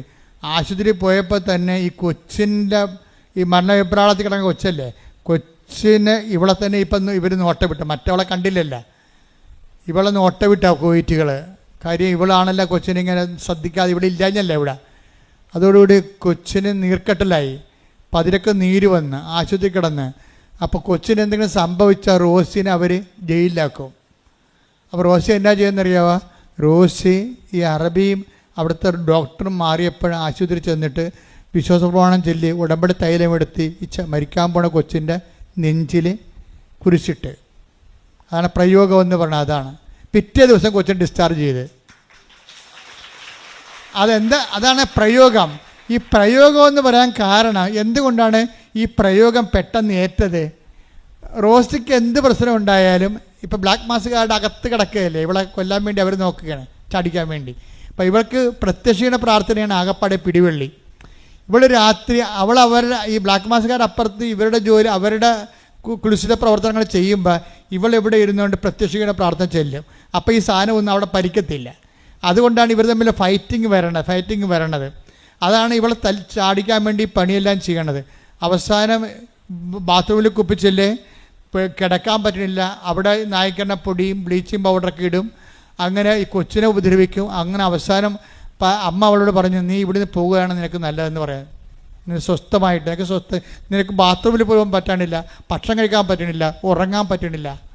ഉറങ്ങിക്കഴിയുമ്പോൾ ഇവർ വന്ന് വെച്ച് ഇവിടെ തലയെടുത്ത് ഭിത്തിട്ടിടിക്കും. എന്തൊരു കഷ്ടമാണെന്ന് ചോദിക്കേ. ഇതൊന്നും പറഞ്ഞാൽ കുവൈറ്റുകൾ അംഗീകരിക്കത്തില്ല. കാര്യം ആ വേലക്കാർ പണ്ട് മുതലേ അവിടെ ഉള്ളതാണ്. അവർ നല്ലവരാണ്, നിൻ്റെ കള്ളത്തരവാണി പറയണമെന്നാണ് വീട്ടുകാർ വിചാരിക്കണത്. വീട്ടുകാർ ഇങ്ങനെ തള്ളിപ്പറഞ്ഞ കാരണം റോസി പറയും, അമ്മേ എന്നെ ഇവിടുന്ന് കൊണ്ടുപോകും. പക്ഷേ പാസ്പോർട്ട് നമ്മുടെ കയ്യിലില്ലല്ല, പാസ്പോർട്ട് അവരുടെ കയ്യിലല്ലേ, വീട്ടുകാരുടെ കയ്യിലല്ലേ. അപ്പോൾ റോസി പറയും, എൻ്റെ ജീവനെ ഇവിടെ കിടന്നാൽ പോകും, അതുകൊണ്ട് നിങ്ങൾ എൻ്റെ പാസ്പോർട്ട് തരാൻ പറയും. അപ്പോൾ ഉടനെ കുവൈറ്റുകൾ പറയും, പാസ്പോർട്ടൊക്കെ തരാം, പക്ഷേ 2 ലക്ഷം രൂപ ഏജൻറ്റ് വാങ്ങിച്ചുകൊണ്ട് പോയിട്ടുണ്ട് നിന്നെ കൊണ്ടുവന്നതിന്. ആ കാശ് നീ എൻ്റെ മേശപ്പുറത്ത് വെച്ചാൽ പാസ്പോർട്ട് തരാമെന്ന് പറയും. അപ്പോൾ റോസി പറയും, 20,000 രൂപ പോലും എൻ്റെ കയ്യിലില്ല, കാരണം ഞാൻ പിന്നെ എങ്ങനെ നിൽക്കണതെന്ന് പറയും. ഉടനെ പറയും, അപ്പോൾ ഇവർക്ക് ശല്യമായപ്പോൾ പറയും, ഇവളെ ജയിലിലാക്കാൻ നോക്കി. പറഞ്ഞു, നിൻ്റെ കെട്ടിക്കിടക്കൊക്കെ എടുക്കാൻ പറയും. അവർ തന്നെ എല്ലാം എടുത്ത് നോക്കിയപ്പോൾ ഉണ്ട് ഉടമ്പടി ഉപ്പിരിക്കണം. അപ്പോൾ അവർ പറയും, ഇത് എന്താണ് എന്താണ് ഒരു സാധനം ഉണ്ടല്ലോ, ബ്ലാക്ക് ഷുഗറാ, മയക്കുമരുന്നാണെന്ന് പറയും. ഇത് മയക്കുമരുന്നാണെന്ന് പറയും. അപ്പോൾ ഉടനെ ഇവളെയും വിളിച്ചുകൊണ്ട് ഈ ഉടമ്പടി ഉപ്പുമായിട്ട് പോയിട്ട് പോലീസ് സ്റ്റേഷനിൽ പോകും. അപ്പോൾ ഇവർക്ക് പേടിയാണ്. ഇവളിരുന്നുകൊണ്ട് പ്രത്യക്ഷ പ്രാർത്ഥന, അമ്മ മാത്രം, എനിക്ക് ആരെയും പരിചയമില്ല രാജ്യത്ത്, അമ്മ മാത്രമേ എനിക്ക് പരിചയമുള്ളൂ. ഞാനിപ്പോൾ അകത്താകാൻ പോവുകയാണ്. കാര്യം ഇവർ പിടിച്ചു കൊണ്ടുപോവുകയാണ് എന്നെ. കാര്യം അവിടെ ചെന്നപ്പോൾ നാട്ടുകാർ അവർ പൗരന്മാരല്ലേ അവിടുത്തെ പോലീസുകാർ. അപ്പോൾ പരിചയക്കാർ അവർ തന്നെ, ഇവർ പറയണമെന്നും അംഗീകരിക്കാതെ ഇവർക്ക് ഭാഷയാത്രക്കാർക്ക് പറഞ്ഞ് പിടിപ്പിക്കാനും അറിയത്തില്ല. അങ്ങനെ ഇവൾ കുഴഞ്ഞു നിൽക്കുന്ന സമയത്ത് ഇവൾ പോലീസ് സ്റ്റേഷനിൽ കയറി ചെല്ലുമ്പോൾ തന്നെ ഒരു പോലീസുകാരൻ വന്നിട്ട് ഇവിടെ മുമ്പിൽ നോക്കി ചിരിക്കും. ചിരിക്കണത്. ഇപ്പോൾ ഒരു പരിചയമില്ല, അവിടുത്തെ കുവൈറ്റി പോലീസുകാരനാണ്. അമ്മ ഈ സമയത്തിനുള്ളിൽ അയാളെ ചേഞ്ച് ചെയ്ത് കളഞ്ഞേ ആ പോലീസുകാരനാണ്. കാരണം ഇവൾ പറയണത് ഞാൻ ഏതാണ്ട് വർഷങ്ങളോട് കണ്ട പരിചയമാണ് ആ പോലീസുകാരൻ എന്നോട് കാണിക്കണത്. എന്നോട് എന്താ പ്രശ്നമെന്ന് ചോദിക്കും. എന്നോടാ ചോദിച്ചത് എന്താ പ്രശ്നമെന്ന്. അപ്പോൾ എന്നെ പ്രതിയാക്കി അകത്ത് കളയാൻ വേണ്ടി കൊണ്ടുവന്ന അറബി പറയും ഇവൾ കള്ളിയാണ്, ഇവൾ കേരളത്തിൽ നിന്ന് ബ്ലാക്ക് ഷുഗർ കൊണ്ടുവന്നിരിക്കുകയാണ്, മയക്കുമരുന്ന് വ്യാപാരിയാണെന്ന് പറയും. ഉടനെ ഇവൾ പറയും ഇതൊരു ബ്ലസ്. അപ്പോൾ ഉടനെ ഇവളോട് പറയും നോ ഇതൊരു ഇങ്ങനെയുള്ള സംഭവമൊന്നുമല്ല, ഇതൊരു ബ്ലസ്സഡ് സാൾട്ടാണെന്ന് പറയും. ഉടനെ ആ പോലീസുകാരൻ എന്ത് ചെയ്യുന്നറിയാമോ, ഈ ഉടമ്പടി ഉപ്പെടുത്തിട്ട് നാക്കിൽ വെക്കും. അത് പറയും no it is genuine, it is blessings. അത് നമ്മുടെ യൂട്യൂബെല്ലാം കാണിക്കും. ഇത് പറയും നിങ്ങളുടെ ഭാഷ തർജ്ജമ ചെയ്തെടുക്കാൻ പറയും. അപ്പോൾ അയാളത് തർജ്ജമ ചെയ്തെടുക്കുമ്പോൾ പറയും ഇത് ബ്ലെസ്സഡ് സാൾട്ടാണെന്ന് പറയും. അപ്പോൾ ഉടനെ ഈ പോലീസുകാരൻ, അറബി പോലീസുകാരൻ തന്നെ ഇവരോട് പറയും, കുവൈറ്റിയോട് പറയും നീ ഒന്ന് കഴിച്ചു നോക്കിക്കെന്ന് പറയും. നിനക്ക് സംശയമുണ്ട്, ഞാൻ കഴിച്ചില്ല, അതുപോലെ നീ ഇത്തിരി ഉടമ്പടി ഉപ്പ് കഴിച്ചതെന്ന് പറഞ്ഞിട്ട് ഈ വാദി പ്രതികാരം കണ്ടില്ലേ, ഈ ഉപ്പ് ആ പോലീസുകാരൻ ആ വീട്ടുകാരനെ കൊണ്ട് തീറ്റിക്കും. വീട്ടുകാരൻ്റെ ഇവളെ മരിച്ചുകൊണ്ട് പോലീസ് സ്റ്റേഷനിൽ ചെന്ന അറബിയുടെ നാക്കിൽ ഉടമ്പടിത്ത് ഉപ്പ് വീഴി കഴിയുമ്പോൾ അറബി ഉടനെ ശാന്തനാകും. എന്ത് നല്ല രസമാണ് അമ്മയുടെ കാര്യമൊക്കെ ഓർത്തു കഴിഞ്ഞാൽ. അറബി അത്രയും നേരം ഇങ്ങനെ ഭർത്താവ് മുണ്ടിയെ പോലെ ഇവിടെ അകത്താക്കാൻ വേണ്ടി പോയ അറബി ആ പടം ഒരു സൗമ്യനുമാകും. അപ്പോൾ പോലീസുകാരൻ പറയും ഇനി ഇവിടെ നിർത്തിയിട്ട് കാര്യമില്ല, നിങ്ങളല്ല പ്രതി, നിങ്ങളുടെ വീട്ടിലെ വേലക്കാരാണ് ഇവളെ കൊല്ലാൻ പോണെന്ന് നിൽക്കുന്നത്, അതുകൊണ്ട് ഇവളെ കയറ്റിവിടാൻ പറയും.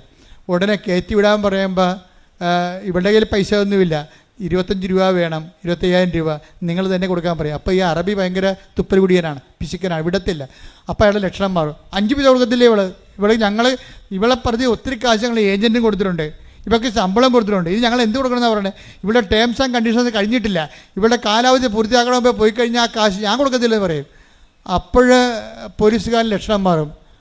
നിങ്ങളാണ് കൊടുക്കേണ്ടത്, നിങ്ങളുടെ വീട്ടിൽ വന്നപ്പോഴല്ലേ ഇത്രയും പ്രശ്നം ഉണ്ടായിരിക്കണത് എന്ന് പറഞ്ഞ് കുറച്ച് കഴിഞ്ഞപ്പോൾ ഇവിടെ പറയും അമ്മ അവിടെ നിന്നുകൊണ്ട് പ്രത്യക്ഷ പ്രാർത്ഥനയില്ലും, അമ്മേ നോക്കണേ അമ്മേ എനിക്ക് കാശ് കിട്ടണേ അല്ലെങ്കിൽ പോകാൻ മാർഗ്ഗമില്ലെന്ന് പറയുമ്പോൾ പോലീസുകാരൻ രൂക്ഷമായിട്ട് ഈ അറബിയോട് സംസാരിക്കും.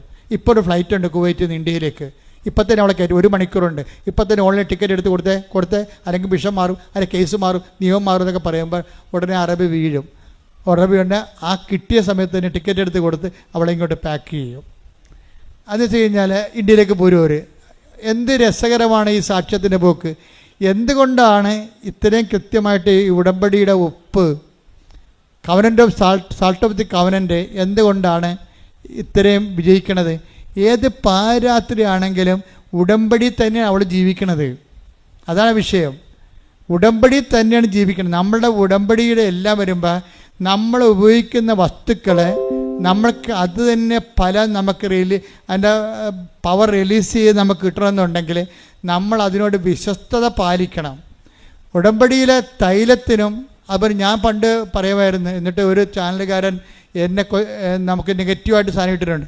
അതായത് ഇവിടെ ഈ ഉടമ്പടി ഉപ്പിനെക്കുറിച്ച് എനിക്ക് അറിയത്തില്ലായിരുന്നു, സത്യം പറഞ്ഞാൽ. ഉടമ്പടി കാശ്മീരത്തെക്കുറിച്ച് എനിക്ക് അറിയത്തില്ലായിരുന്നു, ഉടമ്പടി തൈലത്തെക്കുറിച്ച് അറിയത്തില്ലായിരുന്നു. ഇതെല്ലാം എഴുതിക്കൊണ്ടിരിക്കുന്ന ഒരു 12 മണിക്കൂർ സമയമുണ്ട്. ഈ 12 മണിക്കൂറിനുള്ളിൽ പുസ്തകം 75 പേജാണ് ഞാൻ എഴുതുന്നത്. തൈക്കാട്ടുശ്ശേരി ഇരുന്നുകൊണ്ട് പ്രാർത്ഥിച്ച് വിശ്വാസ പ്രമാണം ചൊല്ലിക്കൊണ്ട് എഴുതുകയാണ്. കർത്താവ് എനിക്കിങ്ങനെ ആശയങ്ങൾ തന്നുകൊണ്ടിരിക്കുന്നു. അതെല്ലാം പിന്നീട് അപ്പോൾ എഴുതുന്ന സമയത്ത് ഇതെല്ലാം വരുന്നതാണ്. അപ്പോൾ ഇതിനെക്കുറിച്ച് പിന്നീട് പഠിച്ചു നോക്കുമ്പോഴാണ് ഈ ഉടമ്പടി ഉപ്പെന്ന് പറയുന്ന ഉടമ്പടിയുടേതാണെന്നൊക്കെ പിന്നെയാണെന്നൊക്കെ അറിയണത്. ഉപ്പെന്ന് പറഞ്ഞ ഉടമ്പടിയുടേതാണെന്ന് ഈശോ പറയുന്നുണ്ട്. പക്ഷേ എൻ്റെ റെഫറൻസ് ഒന്നും എനിക്കറിയത്തില്ലായിരുന്നു. അതേസമയം തന്നെ ഉടമ്പടി തേനെന്നാണ് ആദ്യം എഴുതിയത്. തേനെന്ന് എഴുതിയപ്പോൾ തന്നെ കൃപാസനത്തിൽ പ്രശ്നമുണ്ടായി. തേന് വിൽക്കുന്ന ആൾക്കാർ വന്ന് ഇവിടെ തോന്നിവാസം പറഞ്ഞു. അവരെന്നോട് പറഞ്ഞ് തേന് വിൽക്കുന്ന ആൾക്കാർ തോന്നിവാസം പറയുന്നുണ്ട്, തേന് നിറക്കാൻ കണ്ടിട്ട്. അപ്പോൾ ഞാൻ പറഞ്ഞ് അത് പരിശുദ്ധമ്മയുടെ ഇടപെടലാണ്. ഞാനിവിടെ തേന് എൻ്റെ അടുത്ത് ഉടമ്പടിയുടെ ഭാഗം എഴുതിക്കൊണ്ടിരിക്കുകയാണ്. അപ്പോൾ തേൻ ഉടമ്പടിയുടെ ഭാഗമല്ല അത്. അപ്പോഴാണ് എൻ്റെ മനസ്സിൽ പരിശുദ്ധാത്മ പറഞ്ഞത് ഉടമ്പടി തൈലമുണ്ട്, ഒലിവ് ഓയിലാണ് ഉടമ്പടിയുടെ ഭാഗം. നോക്കിയേ, ദൈവം തിരുത്തുന്ന രീതി കണ്ടില്ലേ? ദൈവം ആരും വഴി നമുക്ക് തിരുത്താൻ പറ്റും നമ്മളാ എന്ന് വെച്ച് കഴിഞ്ഞാൽ ദൈവം തിരുത്താൻ പെട്ടെന്ന് വെച്ചാൽ അത് ഉടമ്പടി തേനിനെ മാറ്റി തൈലമാക്കിയത് പരിശുദ്ധമ്മ നേരിട്ടാണ് ആക്കിയിരിക്കണത്. അതുകൊണ്ടാണ് ആ അറബിയുടെ ആ കുഞ്ഞ് മരിക്കാൻ പോകുമ്പോൾ അതിൻ്റെ നെഞ്ചത്ത് ഉടമ്പടി തൈലം പൂശുമ്പോൾ അത് ജീവനിലോട്ട് വന്നിട്ട് ഇവളുടെ ജീവിതം തന്നെ രക്ഷപ്പെട്ടു വരണത് അങ്ങനെയാണ്. അതായത് പക്ഷേ ഇതെല്ലാം ഉപയോഗിക്കുമ്പോൾ ഇതിനെല്ലാം പ്രയോഗം എന്നാണ് പറയണത്. പ്രയോഗിക്കുന്നവർ ചെയ്യേണ്ടത്, നിങ്ങൾ ആ പ്രയോഗിക്കുന്ന നിങ്ങളെ ഉടമ്പടി വിശ്വസ്തത പാലിച്ച് ഉടമ്പടിയുടെ ക്ലാസ്സെല്ലാം അറ്റൻഡ് ചെയ്ത് കേട്ടില്ലെങ്കിൽ വീണ്ടും വീണ്ടും കേട്ട് നോക്കി കൃത്യമായിട്ട് ചെയ്ത് ദൈവത്തോട് വിശ്വസ്ത പാലിച്ചാൽ ആർക്ക് ഏത് ബ്ലാക്ക് മാസ്കാരനല്ല, കൂടുതൽക്കാരനല്ല, തോന്നിയവാസി ആയാലും ശരി, നിങ്ങൾ ഏത് നരകത്തിൽ പോയി താമസിച്ചാലും ഏത് മുറുക്കുപാമ്പിൻ്റെ ഉള്ളിലാണെങ്കിലും ദൈവം നിങ്ങളെ സഹായിക്കും. എന്താ കാര്യം? ക്രിസ്തു സകലതും, അവൻ ദൈവം സമസ്തവും ഈ ലോകത്തുള്ള പിശാചിന് ഉൾപ്പെടെ അവൻ്റെ പാദത്തിൻ്റെ പീഠത്തിൻ്റെ കീഴിലാക്കിയിട്ടുണ്ടെങ്കിൽ അവനെ പ്രസവിച്ച മറിയത്തോടാണ് പറഞ്ഞിരിക്കുന്നത്. എന്താ പറഞ്ഞിരിക്കുന്നത്? അവൻ നിൻ്റെ തല തകർക്കും. പിശാചിനോട്, നിന്നിൽ നിന്ന് ജനിക്കാൻ പോകുന്നവൻ നിൻ്റെ തല തകർക്കും. അപ്പോൾ ക്രിസ്തുവിനെ, എല്ലാ പൈശാചിക തലകളെ തകർക്കുന്ന ക്രിസ്തുവിനെ പ്രസവിച്ച ആള് ആ പവറിലാണ്, അവളുടെ മധ്യസ്ഥത്തിലും ഈശോൻ്റെ നാമത്തിലുമാണ് ഈ ഉടമ്പടി ചെയ്യുന്ന ആൾക്കാർക്ക് നേർച്ച വസ്തുക്കൾ വെഞ്ചരിച്ച് തന്നിരിക്കുന്നത്. അതുപോലെ തന്നെ നിങ്ങൾ വിശുദ്ധിയോടെ ഉപയോഗിക്കാനും പ്രാർത്ഥനയിൽ ഇത് ആവശ്യമില്ലാതെ ആർക്കും അയച്ചു കൊടുക്കുകയോ കൈമാറുകയോ ഒന്നും ചെയ്യരുത്. ഉടമ്പടി ആര് ചെയ്യുന്നു, ഉടമ്പടി ആരാണ് നിർവഹിക്കുന്നത്, അയാൾക്ക് പോയി ചെയ്യാം, അല്ലാതെ നിങ്ങൾ കൊടുക്കരുത്. മക്കൾക്കൊക്കെ ചില വിഡ്ഢി അമ്മമാരുണ്ട്. ഞാൻ പറയാം അതൊക്കെ കൂതറ പാർട്ടിയാണ്. എന്ന് വെച്ച് കഴിഞ്ഞാൽ മക്കൾക്ക് അവർ ഉടമ്പടി ചെയ്ത് വെച്ച് കാശ് രൂപ മക്കൾക്ക് കൊടുക്കും. അതങ്ങനെ ചെയ്യാൻ പറ്റത്തില്ല. അത് നിങ്ങളും ദൈവം ഉടമ്പടി ചെയ്ത നിങ്ങളും ദൈവവും തമ്മിലുള്ള ബന്ധത്തിൻ്റെ പേരിലാണ്. ആ മക്കളാണെങ്കിൽ അത് കൊണ്ടുകൊണ്ട് ഉടമ്പടിയിലല്ല ജീവിക്കണത്, അവർ തോന്നിയവാസത്തിലാണ് ജീവിക്കണമെന്നുണ്ടെങ്കിൽ നിങ്ങൾ കൊടുത്തത് തിരിച്ചു കടിക്കും. നിങ്ങളെ വിശുദ്ധിയില്ലാത്ത മക്കൾക്കും തോന്നിയവാസിയായിട്ടുള്ള മക്കൾക്കുമാണ് നിങ്ങൾ ഉടമ്പടി കാശ് രൂപം കൊടുത്തിരിക്കണമെന്നുണ്ടെങ്കിൽ, നിങ്ങളിപ്പോൾ ഓരോ കാനഡയിലൊക്കെ അമേരിക്കയിലൊക്കെ പോകുമ്പോൾ നിലയം പിടിച്ചുകൊണ്ട് കാശ് രൂപ കൊടുക്കണില്ലേ, അവിടെ പോയിട്ട് എന്തെങ്ങനെ ജീവിക്കണമെങ്കിൽ അറിയാവോ? അറിയത്തില്ല. അവർ ദൈവത്തെ മറന്ന് പ്രാർത്ഥനയുമില്ല, കുർബാനയുമില്ല, കുമ്പസാരമില്ല ജീവിക്കുന്ന ആൾക്കാർക്കാണ് നിങ്ങളെ വിശുദ്ധ വസ്തു കൈമാറിയെങ്കിൽ കർത്താവ് പറഞ്ഞിട്ടുണ്ട്, നിങ്ങളുടെ വസ്തുക്കൾ പന്നികളുടെ മുമ്പിൽ വിതറരുതെന്ന്. കാര്യം അത് നിങ്ങളെ വിശുദ്ധ വസ്തുക്കളാണത്. അത് വിശുദ്ധന്മാരോടുള്ള ആൾക്കാർ ഉപയോഗിക്കേണ്ടതാണ്. ഉടമ്പടിയുടെ വിശുദ്ധി കീപ്പ് ചെയ്തുകൊണ്ട്, വിശുദ്ധി കീപ്പ് ചെയ്യണമെന്ന് നിസ്സാരമായ കാര്യമാണ്, അല്ല ആനക്കാര്യമല്ല. നിങ്ങളുടെ പിശാസാണ് പറഞ്ഞത് വിശുദ്ധിയോടെ ജീവിക്കാൻ പാടാണെന്ന്. ദൈവം പറഞ്ഞിട്ടില്ല. ഈസിയാണ് വിശുദ്ധിയോടെ ജീവിക്കാൻ വേണ്ടി. അത് ഒരു ജന്മം മുഴുവൻ സെലിബ്രേറ്റായിട്ട് ഞങ്ങൾ ജീവിക്കാൻ ഇവിടെ കർത്താവിന് വേണ്ടി. നാളെ ചിലപ്പോൾ ഇങ്ങനെ ഒരു സമൂഹം ചിലപ്പോൾ ഉണ്ടായില്ലെന്ന് വരും. പക്ഷേ അതേസമയത്ത് തന്നെ ഉള്ളിടത്തോളം കാലം വിശുദ്ധിയോടെ ജീവിക്കാൻ കഴിയുമെന്ന് ലോകത്തെ പഠിപ്പിച്ച ഒരു വെല്ലുവിളിയാണ് ഈ പൗരോഹിത്യമൊക്കെ ഏറ്റെടുത്തിരിക്കുന്നത്. അതുപോലെ സമർപ്പിതരും. നിങ്ങളുടെ മക്കളെ നിങ്ങൾ വൈദികരാക്കാനും നിങ്ങളുടെ മക്കളെ നിങ്ങൾ സന്യസ്തരാക്കാനും നിങ്ങൾ തീരുമാനിച്ചാൽ ആ തീരുമാനം കൊണ്ട് തന്നെ നിങ്ങൾ ദൈവത്തിൻ്റെ സ്വന്തം മക്കളും. അതുപോലെ ഒരു കാര്യം ഓർക്കുക, ഏത് സ്പേസിൽ പോയാലും ഒരു കാലത്ത് ഭൂമിയിലോട്ട് ഇറങ്ങി വരേണ്ടി വരും. ഓർത്തേക്കണം. നിങ്ങൾ എത്ര വലുതായാലും നിലത്ത് ഉയർന്നാലും അവസാനം എല്ലാ പക്ഷികളും നിലത്തിറങ്ങാത്ത എത്ര ഉയർത്തിപ്പടിക്കുന്ന കഴുകനാണെങ്കിൽ പോലും ഒരു സമയത്ത് നിലത്തിറങ്ങേണ്ടി വരും. അതുകൊണ്ട് എന്തെല്ലാം നമ്മൾ നേടിയാലും ഒരു നിമിഷം നമ്മൾ നിലത്തിറങ്ങി നോക്കുമ്പോൾ നമ്മൾ നിലത്തിലോട്ട് ഇറങ്ങിപ്പോകുന്ന സമയത്തില്ലേ, 6 മണിലേക്ക് മറഞ്ഞു പോകുന്ന സമയത്തില്ലേ, അന്ന് നീ നേടിയത് ദൈവത്തിനെ മാറ്റി നിർത്തിക്കൊണ്ട് ഔന്നത്യം പ്രാപിക്കാൻ വേണ്ടി നേടിയ മനുഷ്യർക്കൊക്കെ അവസാനം അവരുടെ വിൽപ്പത്തത്തിലും അവരുടെ അധികാരപത്രത്തിലും കണ്ണുനീര് മാത്രമായിരിക്കും അവകാശമെന്ന് ഇപ്പോഴും പറയാൻ ഞാൻ ആഗ്രഹിക്കുന്നു. ഞാനല്ല, എന്നിലൂടെ പ്രവർത്തിക്കുന്ന പരിശുദ്ധാത്മാവ്. കൈയടിക്കട്ടെ ശ്രുതികളെ. പരിശുദ്ധ പരമദിവ്യകാരുണ്യത്തിന് ആരാധനയും സ്തുതിയും പുകഴ്ചയും ഉണ്ടായിരിക്കട്ടെ. ലോകം നമ്മളെ എന്തുമാത്രം മലീമസമാക്കാം, എന്തുമാത്രം കെയർലെസ് ആക്കാം, അങ്ങനെ ഒത്തിരിയേറെ നടപടിക്രമങ്ങളുമാണ് ലോകം കുതിക്കണത്. പുതിയ പ്രലോഭനങ്ങളും പുതിയ തരത്തിൽ ദൈവത്തിൽ നിന്ന് അകന്നു പോകാനുള്ള വെല്ലുവിളികളും ഉണ്ടാകുമ്പോൾ നമ്മൾ ആഹ്ലാദിച്ച് ഉല്ലസിക്കണം. എന്താ കാര്യം? ഇത്രയും വെല്ലുവിളി ഉണ്ടെങ്കിൽ അതിലംഘിക്കുന്ന അഭിഷേകമാണ് നമുക്ക് തരാൻ പോണത്. ലോകത്തിൽ എന്തുമാത്രം വിശുദ്ധിയോടെ ജീവിക്കാൻ ആഗ്രഹിക്കുന്ന മനുഷ്യ നീ കേൾക്കണം. എന്താ കാര്യം? ഈ ലോകത്ത് വിശ്വാസം ജീവിക്കാനും വിശുദ്ധിയോടെ ജീവിക്കാനും എന്തുമാത്രം വെല്ലുവിളികൾ ഉയർന്നുയർന്ന് വരുന്നുവോ, ദൈവത്തിൽ ആശ്രയിക്കുന്നവർക്ക് അതിനേക്കാൾ അധികമായിട്ടുള്ള അഭിഷേകം കണ്ട് ദൈവം തരണത്. ഞാൻ ഈ ദിവസങ്ങളിൽ ദമ്പതികളെ കണ്ടു. അവരെന്നെ കാണാൻ വന്നതാണ്. അവരെ കാണാൻ വന്നത് അവർക്ക് ഞാൻ പ്രൈവറ്റ് ഓഡിയൻസ് കൊടുത്തു. അതിൻ്റെ കാരണം വെച്ച് കഴിഞ്ഞാൽ ഞാൻ ഹുസനിൽ ധ്യാനിപ്പിക്കുമ്പോൾ 75 കിലോമീറ്റർ അകലെ നിന്ന് ഇവരെനിക്ക് എല്ലാ ദിവസവും ഉച്ചക്ക് ഭക്ഷണം കൊണ്ടു തരും. 75 കിലോമീറ്റർ അകലെ. ഇപ്പം അതായത് മലയാള ഭക്ഷണം കൊണ്ടു തരും. രാവിലെ അവർ വെളുപ്പിന് വൈകുന്നേരം രാവിലെ 7 മണിക്ക് എനിക്ക് ബ്രേക്ക്ഫാസ്റ്റ് കൊണ്ടു തരും. നമ്മുടെ നാട്ടിൽ കിട്ടുന്ന ബ്രേക്ക്ഫാസ്റ്റ്. അപ്പം എനിക്കറിയാൻ ഞാനിവിടുത്തെ ഇവരെവിടെ നിന്ന് അടുത്തുനിന്ന് വരുന്നവരാണെന്ന് വിചാരിച്ച്. അപ്പം ധ്യാനമെല്ലാം കഴിഞ്ഞ് ഞാൻ ഒരു ദിവസം പോണ വഴിക്ക് എയർപോർട്ട് ഡ്രോമിലേക്ക് പോണ വഴിക്കാണ് ഇവരുടെ വീട്. അപ്പോൾ അവിടെ ചെന്നപ്പോൾ ഞാൻ വീട്ടിൽ ചെന്നപ്പോഴാണ് അറിയണത് ഓടിയിട്ട് വീട് തണില്ല. ഞാൻ പറഞ്ഞു എത്ര കിലോമീറ്റർ ഉണ്ട്? ഇത് 75 കിലോമീറ്റർ. അപ്പോൾ എന്ത് പരിപാടിയാണ് അവർ കാണിക്കുന്നത്? 75 കിലോമീറ്റർ അകലെയെന്ന് ഈ 4 ദിവസവും രാവിലെയും ഉച്ചക്കും വൈകുന്നേരവും അങ്ങോട്ടും ഇങ്ങോട്ടും ഭാര്യയും ഭർത്താവും കൂടി ഭക്ഷണം കൊണ്ടുവന്ന് തരികയാണ് ഞങ്ങൾക്ക് എല്ലാവർക്കും. ഞാൻ അവിടെ ഉള്ള കാരണം അവിടെയുള്ള എല്ലാ അച്ഛന്മാർക്കും കിട്ടി. എന്താ കാര്യം വെച്ച് കഴിഞ്ഞാൽ അതുകൊണ്ട് അവരിവിടെ വന്നപ്പോൾ ഞാൻ പറഞ്ഞു ഓക്കെ കാണാമെന്ന് പറഞ്ഞപ്പോൾ ഞാൻ അവരോട് ചോദിച്ചേ നിങ്ങളുടെ വീട്ടിൽ ഞാൻ വന്നില്ലേ? അപ്പോൾ കൃപാസനം മാതാവിനെ അവിടെ പ്രതീക്ഷിച്ചിട്ടുണ്ട് അവരുടെ വീട്ടിൽ. അപ്പോൾ ഞാനെ കണ്ടു. ഞാൻ ചോദിച്ചു നിങ്ങളുടെ അവിടെയുള്ള വീടുകളെല്ലാം ഭേദപ്പെട്ട വീടുകളാണ്, പക്ഷെ നമ്മുടെ അത്രയും പൈസ ഒന്നും അവർക്ക് മുടക്കിയിട്ടില്ല. ആ വീട് ഈ മരം കൊണ്ടൊക്കെ ഉണ്ടാക്കുന്ന വീടുകളാണ് അമേരിക്കൻ വീടുകളെല്ലാം. പക്ഷേ ഇവരുടെ വീട്ടിൽ നോക്കുമ്പോൾ ഒരു 10-12 മുറികളുണ്ട് അവിടെ വീട്ടിലുണ്ട്. അപ്പോൾ ഞാൻ അവരോട് ചുമ്മാ കാഷ്വലായിട്ട് ചോദിച്ചു എന്തുകൊണ്ടാണ് നിങ്ങൾ 2 നില എടുക്കാഞ്ഞെന്ന് ചോദിച്ചു. ഉടനെ ജീജൻ എന്നാണ് പേര്, ഋദ്യു എന്നാണ് വൈഫിൻ്റെ പേര്. അപ്പോൾ ജീജൻ എന്നോട് പറഞ്ഞു അച്ഛാ ഞങ്ങളെ മുകളിലത്തെ നില വേണ്ടെന്ന് വെച്ചു. കാര്യം മുകളിലത്തെ നില ഉണ്ടെങ്കിൽ പിള്ളേരെല്ലാം മുകളിൽ പോയി ഇരിക്കുകയുള്ളൂ. പിന്നെ അവരവിടെ 9 മണി കഴിഞ്ഞാൽ പിന്നെ അവർ എന്ത് ചെയ്യണം നമുക്കറിയത്തില്ല. അവരെന്ത് കമ്പ്യൂട്ടറാണ് കാണുന്നത്, അവരെന്താണ് അവരുടെ ഇൻട്രസ്റ്റ്, നമുക്ക് നമ്മുടെ ഒരു നിര ഉള്ളെങ്കിൽ അവർ നമ്മുടെ കൺമുട്ടത്തുണ്ടാകും. വിളിച്ചാൽ വരും. തന്നെയല്ല 9 മണിയാകുമ്പോൾ തന്നെ അവർ കൊണ്ടുവന്ന് മൊബൈൽ ഞങ്ങളുടെ ബെഡ്റൂമിൽ കൊണ്ടുവന്ന് വെച്ചിട്ട് പോകും. അപ്പം ഞാൻ ആ കുഞ്ഞുങ്ങളെ കണ്ടേ, കുഞ്ഞുങ്ങളൊക്കെ വലിയ വളർന്ന് വലിയ എൻജിനീയറിങ് ആൾക്കാരൊക്കെ ആയി, അവിടുത്തെ മെയിൻ ആൾക്കാരാണ് പിള്ളേർ. അപ്പം ഞാൻ അവിടുത്തെ ഈ കുഞ്ഞുങ്ങളൊക്കെ വിശ്വാസം വളർത്തുന്നതിന് വലിയ പാടൊന്നുമില്ല. മാതാപിതാക്കന്മാരൊന്നും ഓക്കെ ആയാൽ മതി. മാതാപിതാക്കന്മാർക്ക് അതിനെക്കുറിച്ച് കൃത്യമായ ചിട്ടയുണ്ടെങ്കിൽ കുഞ്ഞുങ്ങൾ കൃത്യമായിട്ട് വളരും.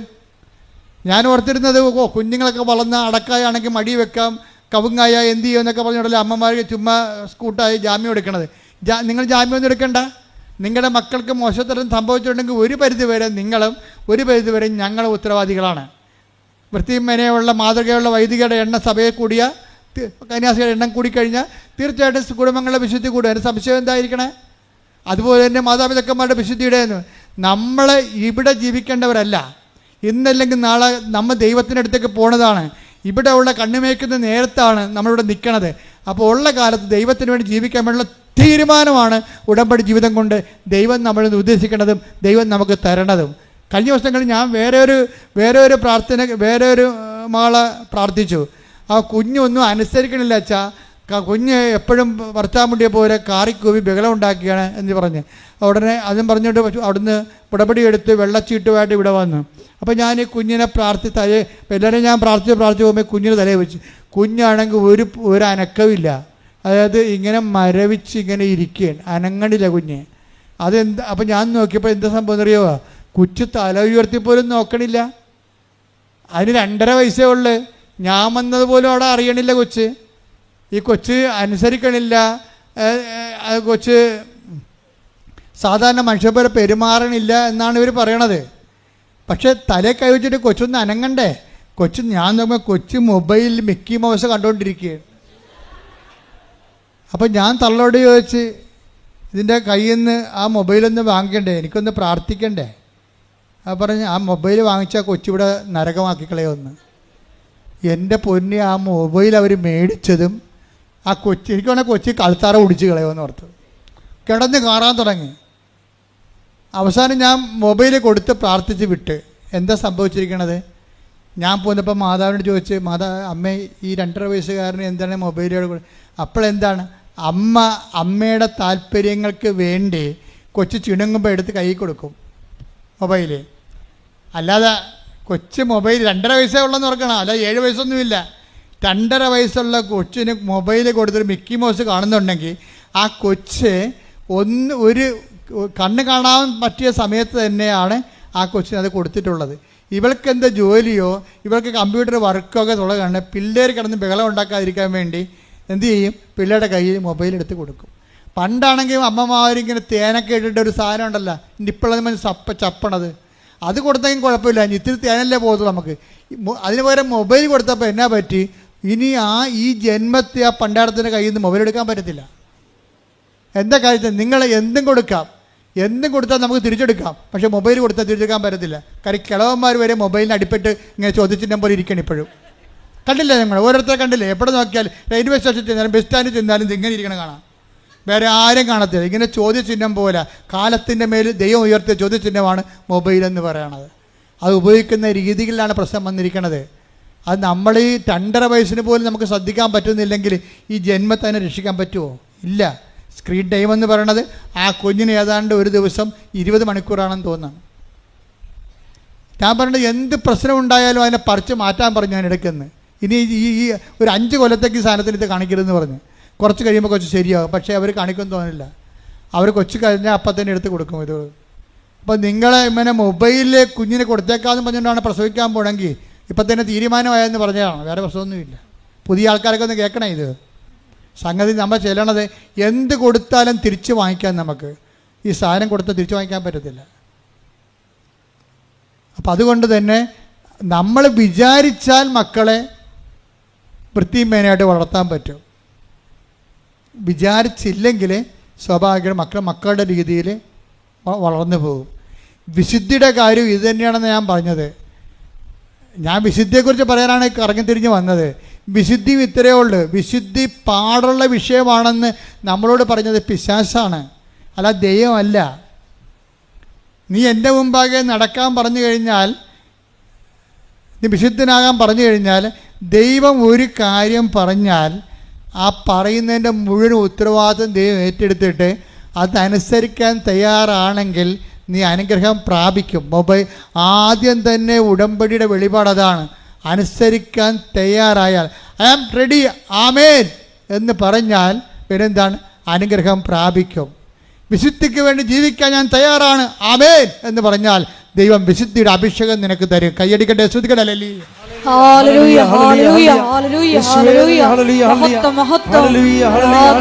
വചനത്തിലൂടെയാണ് നമ്മൾ സഞ്ചരിച്ച് അവസാനിപ്പിക്കുന്നത്. ആ വചനത്തിന് താഴെ അതായത് അവർ കുറേ നാളത്തേക്ക് വിശ്വസിക്കുന്നു എന്നാണ് പറഞ്ഞത്. കാര്യം വേരില്ലാത്തത് കൊണ്ട്. വേരെന്താണ്? പരസ്നേഹത്തിൻ്റെ പ്രവർത്തികളാണ് വേരെന്ന് പറഞ്ഞു. അതെല്ലാം കഴിഞ്ഞ ശേഷം താഴെ വരുന്ന വചനം വായിച്ച് മുള്ളുകളുടെ വീണിനെക്കുറിച്ച് പറയുന്നുണ്ട്. 15 വായിച്ച് 8:15. നല്ല നിലത്ത് വീണതോ? പറഞ്ഞു. നല്ല നിലത്ത് വീണതോ? നല്ല നിലത്ത് വീണതോ? വചനം കേട്ട് ഉത്കൃഷ്ടവും നിർമ്മലവുമായ ഹൃദയത്തിൽ അത് സംഗ്രഹിച്ച് ക്ഷമയോടെ ഫലം പുറപ്പെടുവിക്കുന്നവരാണ്. ഇതാരാണ് ശരിക്കും പറഞ്ഞ? ഇതാണ് മറിയം എന്ന് പറയുന്ന ആള്. പിടികിട്ടിയ? അതായത് മറിയത്തിൻ്റെ വാട്ടർ മാർക്കുകൾ ഇങ്ങനെ ബൈബിൾ മുഴുവനും ഇങ്ങനെ സ്പൈനൽ കോഡ് പോലെ പോയിരിക്കുകയാണ്. മറിയമെന്ന് നേരിട്ട് പറയത്തില്ല. മറിയത്തിൻ്റെ സ്വഭാവങ്ങൾ പറയും, രീതികൾ പറയും, സംസ്കാരം പറയും. മറിയം സംസ്കാരത്തിലുള്ളൊരു വചനമാണിത്. എന്താണിത്? മറിയം എന്താ ചെയ്യണത്? നല്ല വിത്ത് വീണതോ വചനം കേട്ട്. പറഞ്ഞേ. നല്ല നിലത്ത് വീണതോ വചനം കേട്ട് ഉത്കൃഷ്ടവും നിർമ്മലവുമായ ഹൃദയത്തിൽ സംഗ്രഹിച്ച് ക്ഷമയോടെ ഫലം പ്രകടിപ്പിക്കുന്നതാണ്. ചില ഫലത്തിന് സഹിക്കുന്ന സ്നേഹം വേണം. അതാണ് ക്ഷമയെന്ന് പറയണത്. ചില ഫലത്തിന് ഇത്തിരി താമസിക്കും. ചില ഫലങ്ങൾ അതിനെന്ത് വേണം? ദൈവത്തോട് സ്നേഹം വേണം. പിന്നെ എന്താണ്? ദൈവത്തിൻ്റെ വചനം പാലിക്കുന്നതിൽ ഒരു സഹനവും വേണം. അല്ലാതെ ഉടമ്പടി എടുത്തല്ലോ, എനിക്ക് കിട്ടിയില്ലല്ലോ, അവക്ക് കിട്ടിയല്ല, ഉടമ്പടി എടുക്കാത്ത അവക്ക് കിട്ടിയല്ല എന്ന് പറഞ്ഞിട്ടുണ്ട്. ഞാൻ ഉടമ്പടി ഡൗൺ ആക്കരുത്. ക്ഷമ പോയെന്നതിൻ്റെ അർത്ഥം മനസ്സിലായില്ലേ? ക്ഷമയെന്ന് പറഞ്ഞാൽ സഹിക്കുന്ന സ്നേഹത്തിനാണ് ക്ഷമയെന്ന് പറയണത്. അപ്പോൾ അതുപോലെ തന്നെ ആ ക്ഷമ ചില കാര്യങ്ങൾ നിറവേറാൻ ദൈവത്തിൻ്റെ സമയം. ദൈവത്തിൻ്റെ സമയമുണ്ട്. ആ ദൈവത്തിൻ്റെ സമയമാണ് നിനക്ക് കുറിച്ച് തരണത്. അപ്പോഴേ ദൈവത്തിൻ്റെ സമയം കുറിച്ചാൽ എല്ലാം ശരിയായിരിക്കും. ഇപ്പോൾ ഉടമ്പടി എനിക്ക് അമ്മ പ്രത്യക്ഷപ്പെട്ട് ദുരന്തമുണ്ടാകാൻ പോണ പ്രാർത്ഥിക്കണമെന്ന് പറഞ്ഞപ്പോൾ തന്നെ അമ്മയ്ക്ക് വേണമെങ്കിൽ എനിക്ക് ഉടമ്പടി തരാമായിരുന്നു, തന്നില്ലല്ലോ. പിന്നെ എത്ര കൊല്ലം കഴിഞ്ഞാണ് തന്നത്? അമ്മ പ്രത്യക്ഷപ്പെട്ടതിന് ശേഷം അപ്പം 11 കൊല്ലം കഴിഞ്ഞാണ് ഉടമ്പടി തന്നത്. ആ ഉടമ്പടി തന്നെങ്കിലും അത് കോവിഡ് വരെ ഒരുമാതിരിപ്പെട്ട ഒരു ഫസ്റ്റ് ലെയർ ആൾക്കാർ ഉടമ്പടി എടുത്തു കഴിഞ്ഞോ? കോവിഡ് കഴിഞ്ഞപ്പോൾ ഇത്ര പെട്ടെന്ന് ഉടമ്പടി വളർന്നു വരാൻ കാര്യം ആ ഉടമ്പടി 18 വരെ എടുത്തു പോയവർക്ക് ഫലമുണ്ടായി. അവരെല്ലാം സാക്ഷ്യങ്ങളും കൊണ്ടാണ് ഉടമ്പടി നമ്മളുടെ ഈ കോവിഡ് കഴിഞ്ഞപ്പോൾ കൃപാസനത്തിലേക്ക് വന്ന ജനം എന്തുകൊണ്ടാണ് വന്നത്? 16-ലും 17-ലും 18-ലും അവർക്ക് കിട്ടിയ വലിയ സാക്ഷ്യങ്ങൾ കൊണ്ട് they are coming caring the shapes എന്ന് പറയത്തില്ലേ, അവർ കരഞ്ഞുകൊണ്ട് വിത്തുമായിട്ട് വന്നവരെ, വിതച്ചിട്ട് പോയവരെ അവർ തിരികെ കറ്റയുമായി കൊയ്ത കറ്റയുമായി സന്തോഷത്തോടെ ആർപ്പോടെ തിരിച്ചു വന്നു. അവിടെ ആർപ്പ് വിളികളാണ് സാക്ഷ്യമായിട്ട് നമ്മൾ കേട്ടുകൊണ്ടിരിക്കുന്നത്. അതുകൊണ്ട് തന്നെയാണ് ആർപ്പ് വിളികളാണ് സാക്ഷ്യങ്ങൾ. അത് കേൾക്കുമ്പോൾ ആമയും പറയുകയും ഹല്ലേലൂയ പറയുകയും എന്നെയും ആർപ്പ് വിളിക്കാൻ അവകാശി ഓഹരിമാക്കണമെന്ന് പ്രാർത്ഥിച്ചുകൊണ്ട് ഇടിമുഴക്കം പോലെ ശ്രദ്ധിക്കട്ടെ.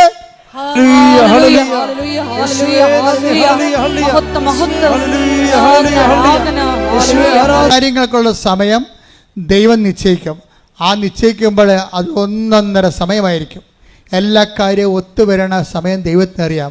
അപ്പോൾ നിൻ്റെ ചില വിഷയങ്ങൾക്ക് ദൈവമാണ് അപ്പം തീരുമാനിക്കണം. അതുകൊണ്ട് നീ ആവശ്യമില്ലാത്ത ക്ഷമയോട് കാണിക്കരുത്, എഴുന്നേൽക്കുക. പക്ഷേ എല്ലാ വിഷയങ്ങൾക്കും വേണ്ടി പ്രാർത്ഥിക്കാൻ പോവുകയാണ്. എല്ലാ വിഷയങ്ങൾക്കും വേണ്ടി പ്രാർത്ഥിക്കാൻ പോകുമ്പോൾ നിങ്ങൾ അഭിഷേകത്തോട് സൂചിച്ചുകൊണ്ടിരിക്കട്ടെ.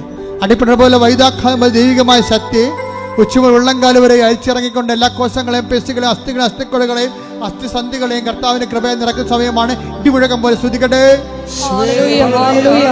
കർത്താവേ, നിന്റെ ഉന്നതമായ നാമത്തിന് സ്തോത്രം ചെയ്യുന്ന കർത്താവേ, നിന്റെ വിശുദ്ധ പൗരോഹിത്യത്തെ മഹത്വപ്പെടുത്തണമേ. കർത്താവേ, സഭയിലുള്ള സാന്നിധ്യം പ്രകടമാക്കണമേ. അത് 38 വർഷം അർപ്പിച്ച കൃപാന്റെ യോഗ്യതയാൽ കൃപാസ്ഥാനത്താറെ ജീവനോടെ പ്രത്യക്ഷപ്പെട്ട പരിശുദ്ധാമ്മയുടെ മാധ്യസ്ഥത്തില് ഉച്ചമുതൽ ഉള്ളംകാലം വരെ കർത്താവിന്റെ രക്തം വളരട്ടെ. കർത്താവ് അസ്ഥികളുടെ സന്ധിബന്ധങ്ങളിലും മാംസപേശികളിലും കർത്താവിന്റെ രക്തം വളരട്ടെ. എൻ്റെ കർത്താവിൻ്റെ ഉന്നതമായ നാമത്തിൽ സഭയുടെ അധികാരത്തിൽ കുരിശിന്റെ അടയാളത്തിൽ മാരകരോഗങ്ങൾ തീരാവേദികൾ യേശുനാമത്തിൽ മാറിപ്പോകട്ടെ. എപ്പിലെപ്സി രോഗങ്ങൾ, തൈറോയിഡ് രോഗങ്ങൾ, ക്യാൻസർ രോഗങ്ങൾ, കരരോഗങ്ങൾ, കിഡ്നി രോഗങ്ങൾ, ഫിസ്റ്റുല രോഗങ്ങൾ, PCOD രോഗങ്ങൾ, കരരോഗം യേശുക്രിസ്തുവിന്റെ നാമത്തിൽ മാറിപ്പോകട്ടെ. കർത്താവ് മുതുക പൊന്തിയ അവസ്ഥകൾ, കിഡ്നി രോഗങ്ങൾ, വിസർപ്പ രോഗങ്ങൾ, സോറിയാസിസ് രോഗങ്ങൾ, ചിലങ്ക് രോഗങ്ങൾ, ത്വക്ക് രോഗങ്ങൾ കർത്താവിൻ്റെ വിശുദ്ധമായ രക്തത്താൽ കഴുകപ്പെടട്ടെ.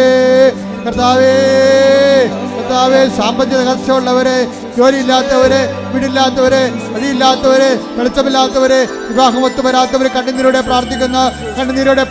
കർത്താവേ, നിന്റെ വിശുദ്ധ പൗരോഹിത്യത്തെ മഹത്വപ്പെടുത്തണമേ. കർത്താവേ, നിന്റെ വിശുദ്ധ പൗരോഹിത്യത്തെ മഹത്വപ്പെടുത്തണമേ. കർത്താവേ, സഭയിലുള്ള സാന്നിധ്യം പ്രകടമാക്കണമേ. കർത്താവേ, നിന്റെ ഉന്നതമായ നാമത്തിലെ സ്വർഗം തുറക്കണമേ. കർത്താവിന്റെ ശക്തി, കർത്താവിന്റെ കൃപ മക്കളുടെ കൊടുക്കട്ടെ. മാരക രോഗങ്ങള്, തീരാവേദികള്, ജീവിതദുരിതങ്ങള്, വസ്തുവില്ലാത്തവര്, വീടില്ലാത്തവര്, സ്ഥലമില്ലാത്തവര്, ജോലിയില്ലാത്തവര്, രേഖകള്, സർട്ടിഫിക്കറ്റുകള്, കുടുങ്ങിപ്പോയവര്, വിദ്യാഭ്യാസ മേഖലകളില്, ജോലി മേഖലകളില്, യാത്രാ മേഖലകളില്, എല്ലാ തരത്തിലുള്ള ജീവിത വിളികളുടെ മേഖലകളിലുള്ള നിലവിലുള്ള തടസ്സങ്ങള് യേശു ക്രിസ്തുവിന്റെ നാമത്തില് മാറിപ്പോകട്ടെ. എല്ലാ രോഗങ്ങളും സുഖപ്പെട്ടുകൊണ്ട് അങ്ങയുടെ നാമത്തെ ആരാധനയിലൂടെ വീണ്ടും മഹത്വപ്പെടുത്തണമേ.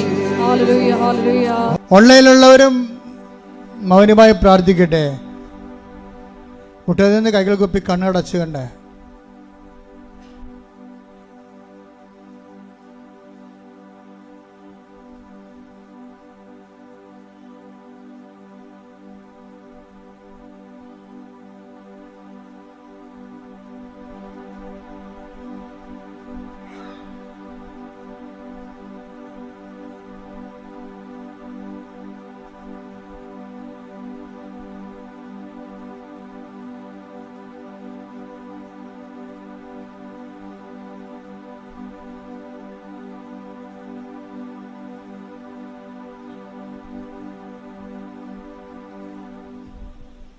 നമുക്ക് സംഭാവന ആശീർവാദം സ്വീകരിക്കാം. ക്രിസ്മസ് നിങ്ങളെ പ്രത്യേകം ആശംസിക്കാൻ എനിക്ക് ആഗ്രഹമുണ്ട്. പക്ഷേ നമ്മളെപ്പോഴും ഉടമ്പടിയിലുള്ളവർ എപ്പോഴും ക്രിസ്മസിലാണ്. ഞങ്ങൾക്കാണെങ്കിൽ ക്രിസ്മസ് വരുന്നു എന്നുള്ള മറ്റുള്ളവരെ പ്രതിയാണ് നമ്മൾ ക്രിസ്മസ് എന്നൊക്കെ പറയണത്. നമ്മൾ 24 മണിക്കൂർ ഇതിൻ്റെ അകത്ത് തന്നെയല്ലേ, ഇതിൻ്റെ തന്നെയാണ് കർത്താവിൻ്റെ ജോലിയും. 24 മണിക്കൂറും ക്രിസ്മസാണ്. ദൈവം ആരിലെല്ലാം ഹൃദയത്തെ ജനിക്കുന്നുവോ ഇവിടെ എല്ലാ ദിവസവും ജനങ്ങളുടെ ഹൃദയങ്ങളിൽ ക്രിസ്തു ജനിക്കുന്നുണ്ട്. പരിശുദ്ധ അമ്മ അവരുടെ ക്രിസ്തുവിനെ കൊടുക്കുന്നുണ്ട്. അപ്പോൾ നിങ്ങൾ മറ്റുള്ളവർക്ക് ക്രിസ്മസ് ഉണ്ടാക്കി കൊടുക്കണം. പിന്നെ ക്രിസ്മസ് കാലത്ത് പ്രത്യേകിച്ച് ഉടമ്പടിക്കാർ പ്രത്യേകം ശ്രദ്ധിക്കുക, പാവപ്പെട്ടവരെ കരുതണം. ഇന്നത്തെ കാലത്ത് ഒരു പ്രശ്നം എന്ന് പറയുന്നത് ആരും കൈനീട്ടത്തില്ല. എല്ലാവർക്കും അഭിമാനമുള്ളതുകൊണ്ട് കൈനീട്ടത്തില്ല. നമ്മൾ ചോദിക്കണം. പക്ഷെ അവർക്ക് നമ്മളോട് ചിലപ്പോൾ ചോദിക്കാൻ തോന്നത്തില്ല. പക്ഷെ നമ്മൾ ചിലരെ കണ്ടിട്ട് അവരെ കാര്യങ്ങൾ അറിഞ്ഞ് സഹായിക്കണം. അപ്പോൾ അവർക്ക് ക്രിസ്മസ് ഉണ്ടാകും, നമുക്കും ക്രിസ്മസ് ഉണ്ടാകും. അപ്പോൾ മറ്റുള്ളവരെ കൂടി അതിൻ്റെ അകത്ത് ജാതിയും മതവും ഒന്നും നോക്കരുത്. കാര്യം നമ്മളിവിടെ സൃഷ്ടിച്ചപ്പോൾ എല്ലാവരുടെയും കൂടെയാണ് സൃഷ്ടിച്ചത്. ദൈവം ആദ്യം മരങ്ങളെയും, അതുകൊണ്ട് ഞാൻ മരത്തിൻ്റെ കമ്പ് വെട്ടാൻ പോലും എനിക്ക് ഭയങ്കര സങ്കടമാണ്. നമ്മളെ സൃഷ്ടിച്ച് വിട്ടപ്പോൾ എല്ലാവരെയും അവരെയൊക്കെ ആദ്യം സൃഷ്ടിച്ചിട്ടാണ് നമ്മളെ അവസാനം സൃഷ്ടിച്ചത്. അപ്പോൾ അവരെ എല്ലാവരും നോക്കുക എന്നുള്ള ഉദ്ദേശത്തിലാണ് അവരൊക്കെ സൃഷ്ടിച്ചത്. അല്ലാതെ പിന്നെ നമ്മുടെ ഭക്ഷണത്തിന് വേണ്ടി നമുക്ക് അതിൽ നിന്ന് എടുക്കാം, അല്ലാതെ നമുക്ക് മറ്റൊന്നും ചെയ്യാൻ പറ്റത്തില്ല. മരങ്ങളുടെ കായ്കൾ എടുക്കാം, മത്സ്യങ്ങളെ കഴിക്കാം, നമ്മുടെ ഭക്ഷണത്തിന് വേണ്ടി മാത്രം. അപ്പം അതുകൊണ്ട് എല്ലാവരെയും സൃഷ്ടിച്ചതിന് ശേഷം ആണ് നമ്മളെ സൃഷ്ടിച്ചത്. അതിൻ്റെ ഒരു കാര്യം, നമ്മൾ അതുങ്ങളെ നോക്കുമെന്നാണ്. വെള്ളം പോലും സൃഷ്ടിക്കുമ്പോൾ വെള്ളം ശുദ്ധിയായിട്ട് സൂക്ഷിക്കണം. അത് നമ്മുടെ ഒരു ജനിതകമായ ഒരു ഉത്തരവാദിത്വമാണ്. പൊതു ഇടങ്ങളെ സംരക്ഷിക്കുക, വിശുദ്ധിയോടെ പരിസരങ്ങൾ സംരക്ഷിക്കുക എല്ലാം. അപ്പോൾ അതെല്ലാം എവിടെയെല്ലാം നിങ്ങളത് ക്രിസ്തുവിൻ്റെ വാക്കനുസരിച്ച് ക്രിസ്തുവിനെ സമരഭമാക്കുന്നുവോ അവർക്കെല്ലാം ക്രിസ്മസാണ്. അവൻ്റെ മധ്യസ്ഥയിലെ ദിവ്യകാരുണ്യ സന്നിധിയിൽ സമർപ്പിച്ച് ഒരു നിമിഷം നമുക്ക് മൗനമായിട്ട് പ്രാർത്ഥിക്കാം. 2 പത്രോസ് 1:17 തിരുവചനം അനുസരിച്ചുകൊണ്ട് ഈശോയെ ഞങ്ങളുടെ വിളിയും തിരഞ്ഞെടുപ്പും ഉറപ്പിക്കുന്നതിൽ കൂടുതൽ ഉത്സാഹമുള്ളവരായി ഉടമ്പടി നിബന്ധനകളും ഒപ്പം തന്നെ ഞങ്ങളുടെ ജീവിത ഉത്തരവാദിത്തങ്ങളും വിശ്വസ്താപൂർവം പാലിച്ചുകൊണ്ട് സ്നേഹത്തിൽ വേരുവാകി ഉറയ്ക്കുവാൻ ഈശോയെ ആരാധനയിലൂടെ ഞങ്ങളെ അഭിഷേകം ചെയ്യണമേ എന്ന് പ്രാർത്ഥിച്ചുകൊണ്ട് നമുക്ക് ശിരസ്സ് നമിച്ച് ദിവ്യകാരുടെ നാഥൻ്റെ ആശീർവാദം സ്വീകരിക്കാം.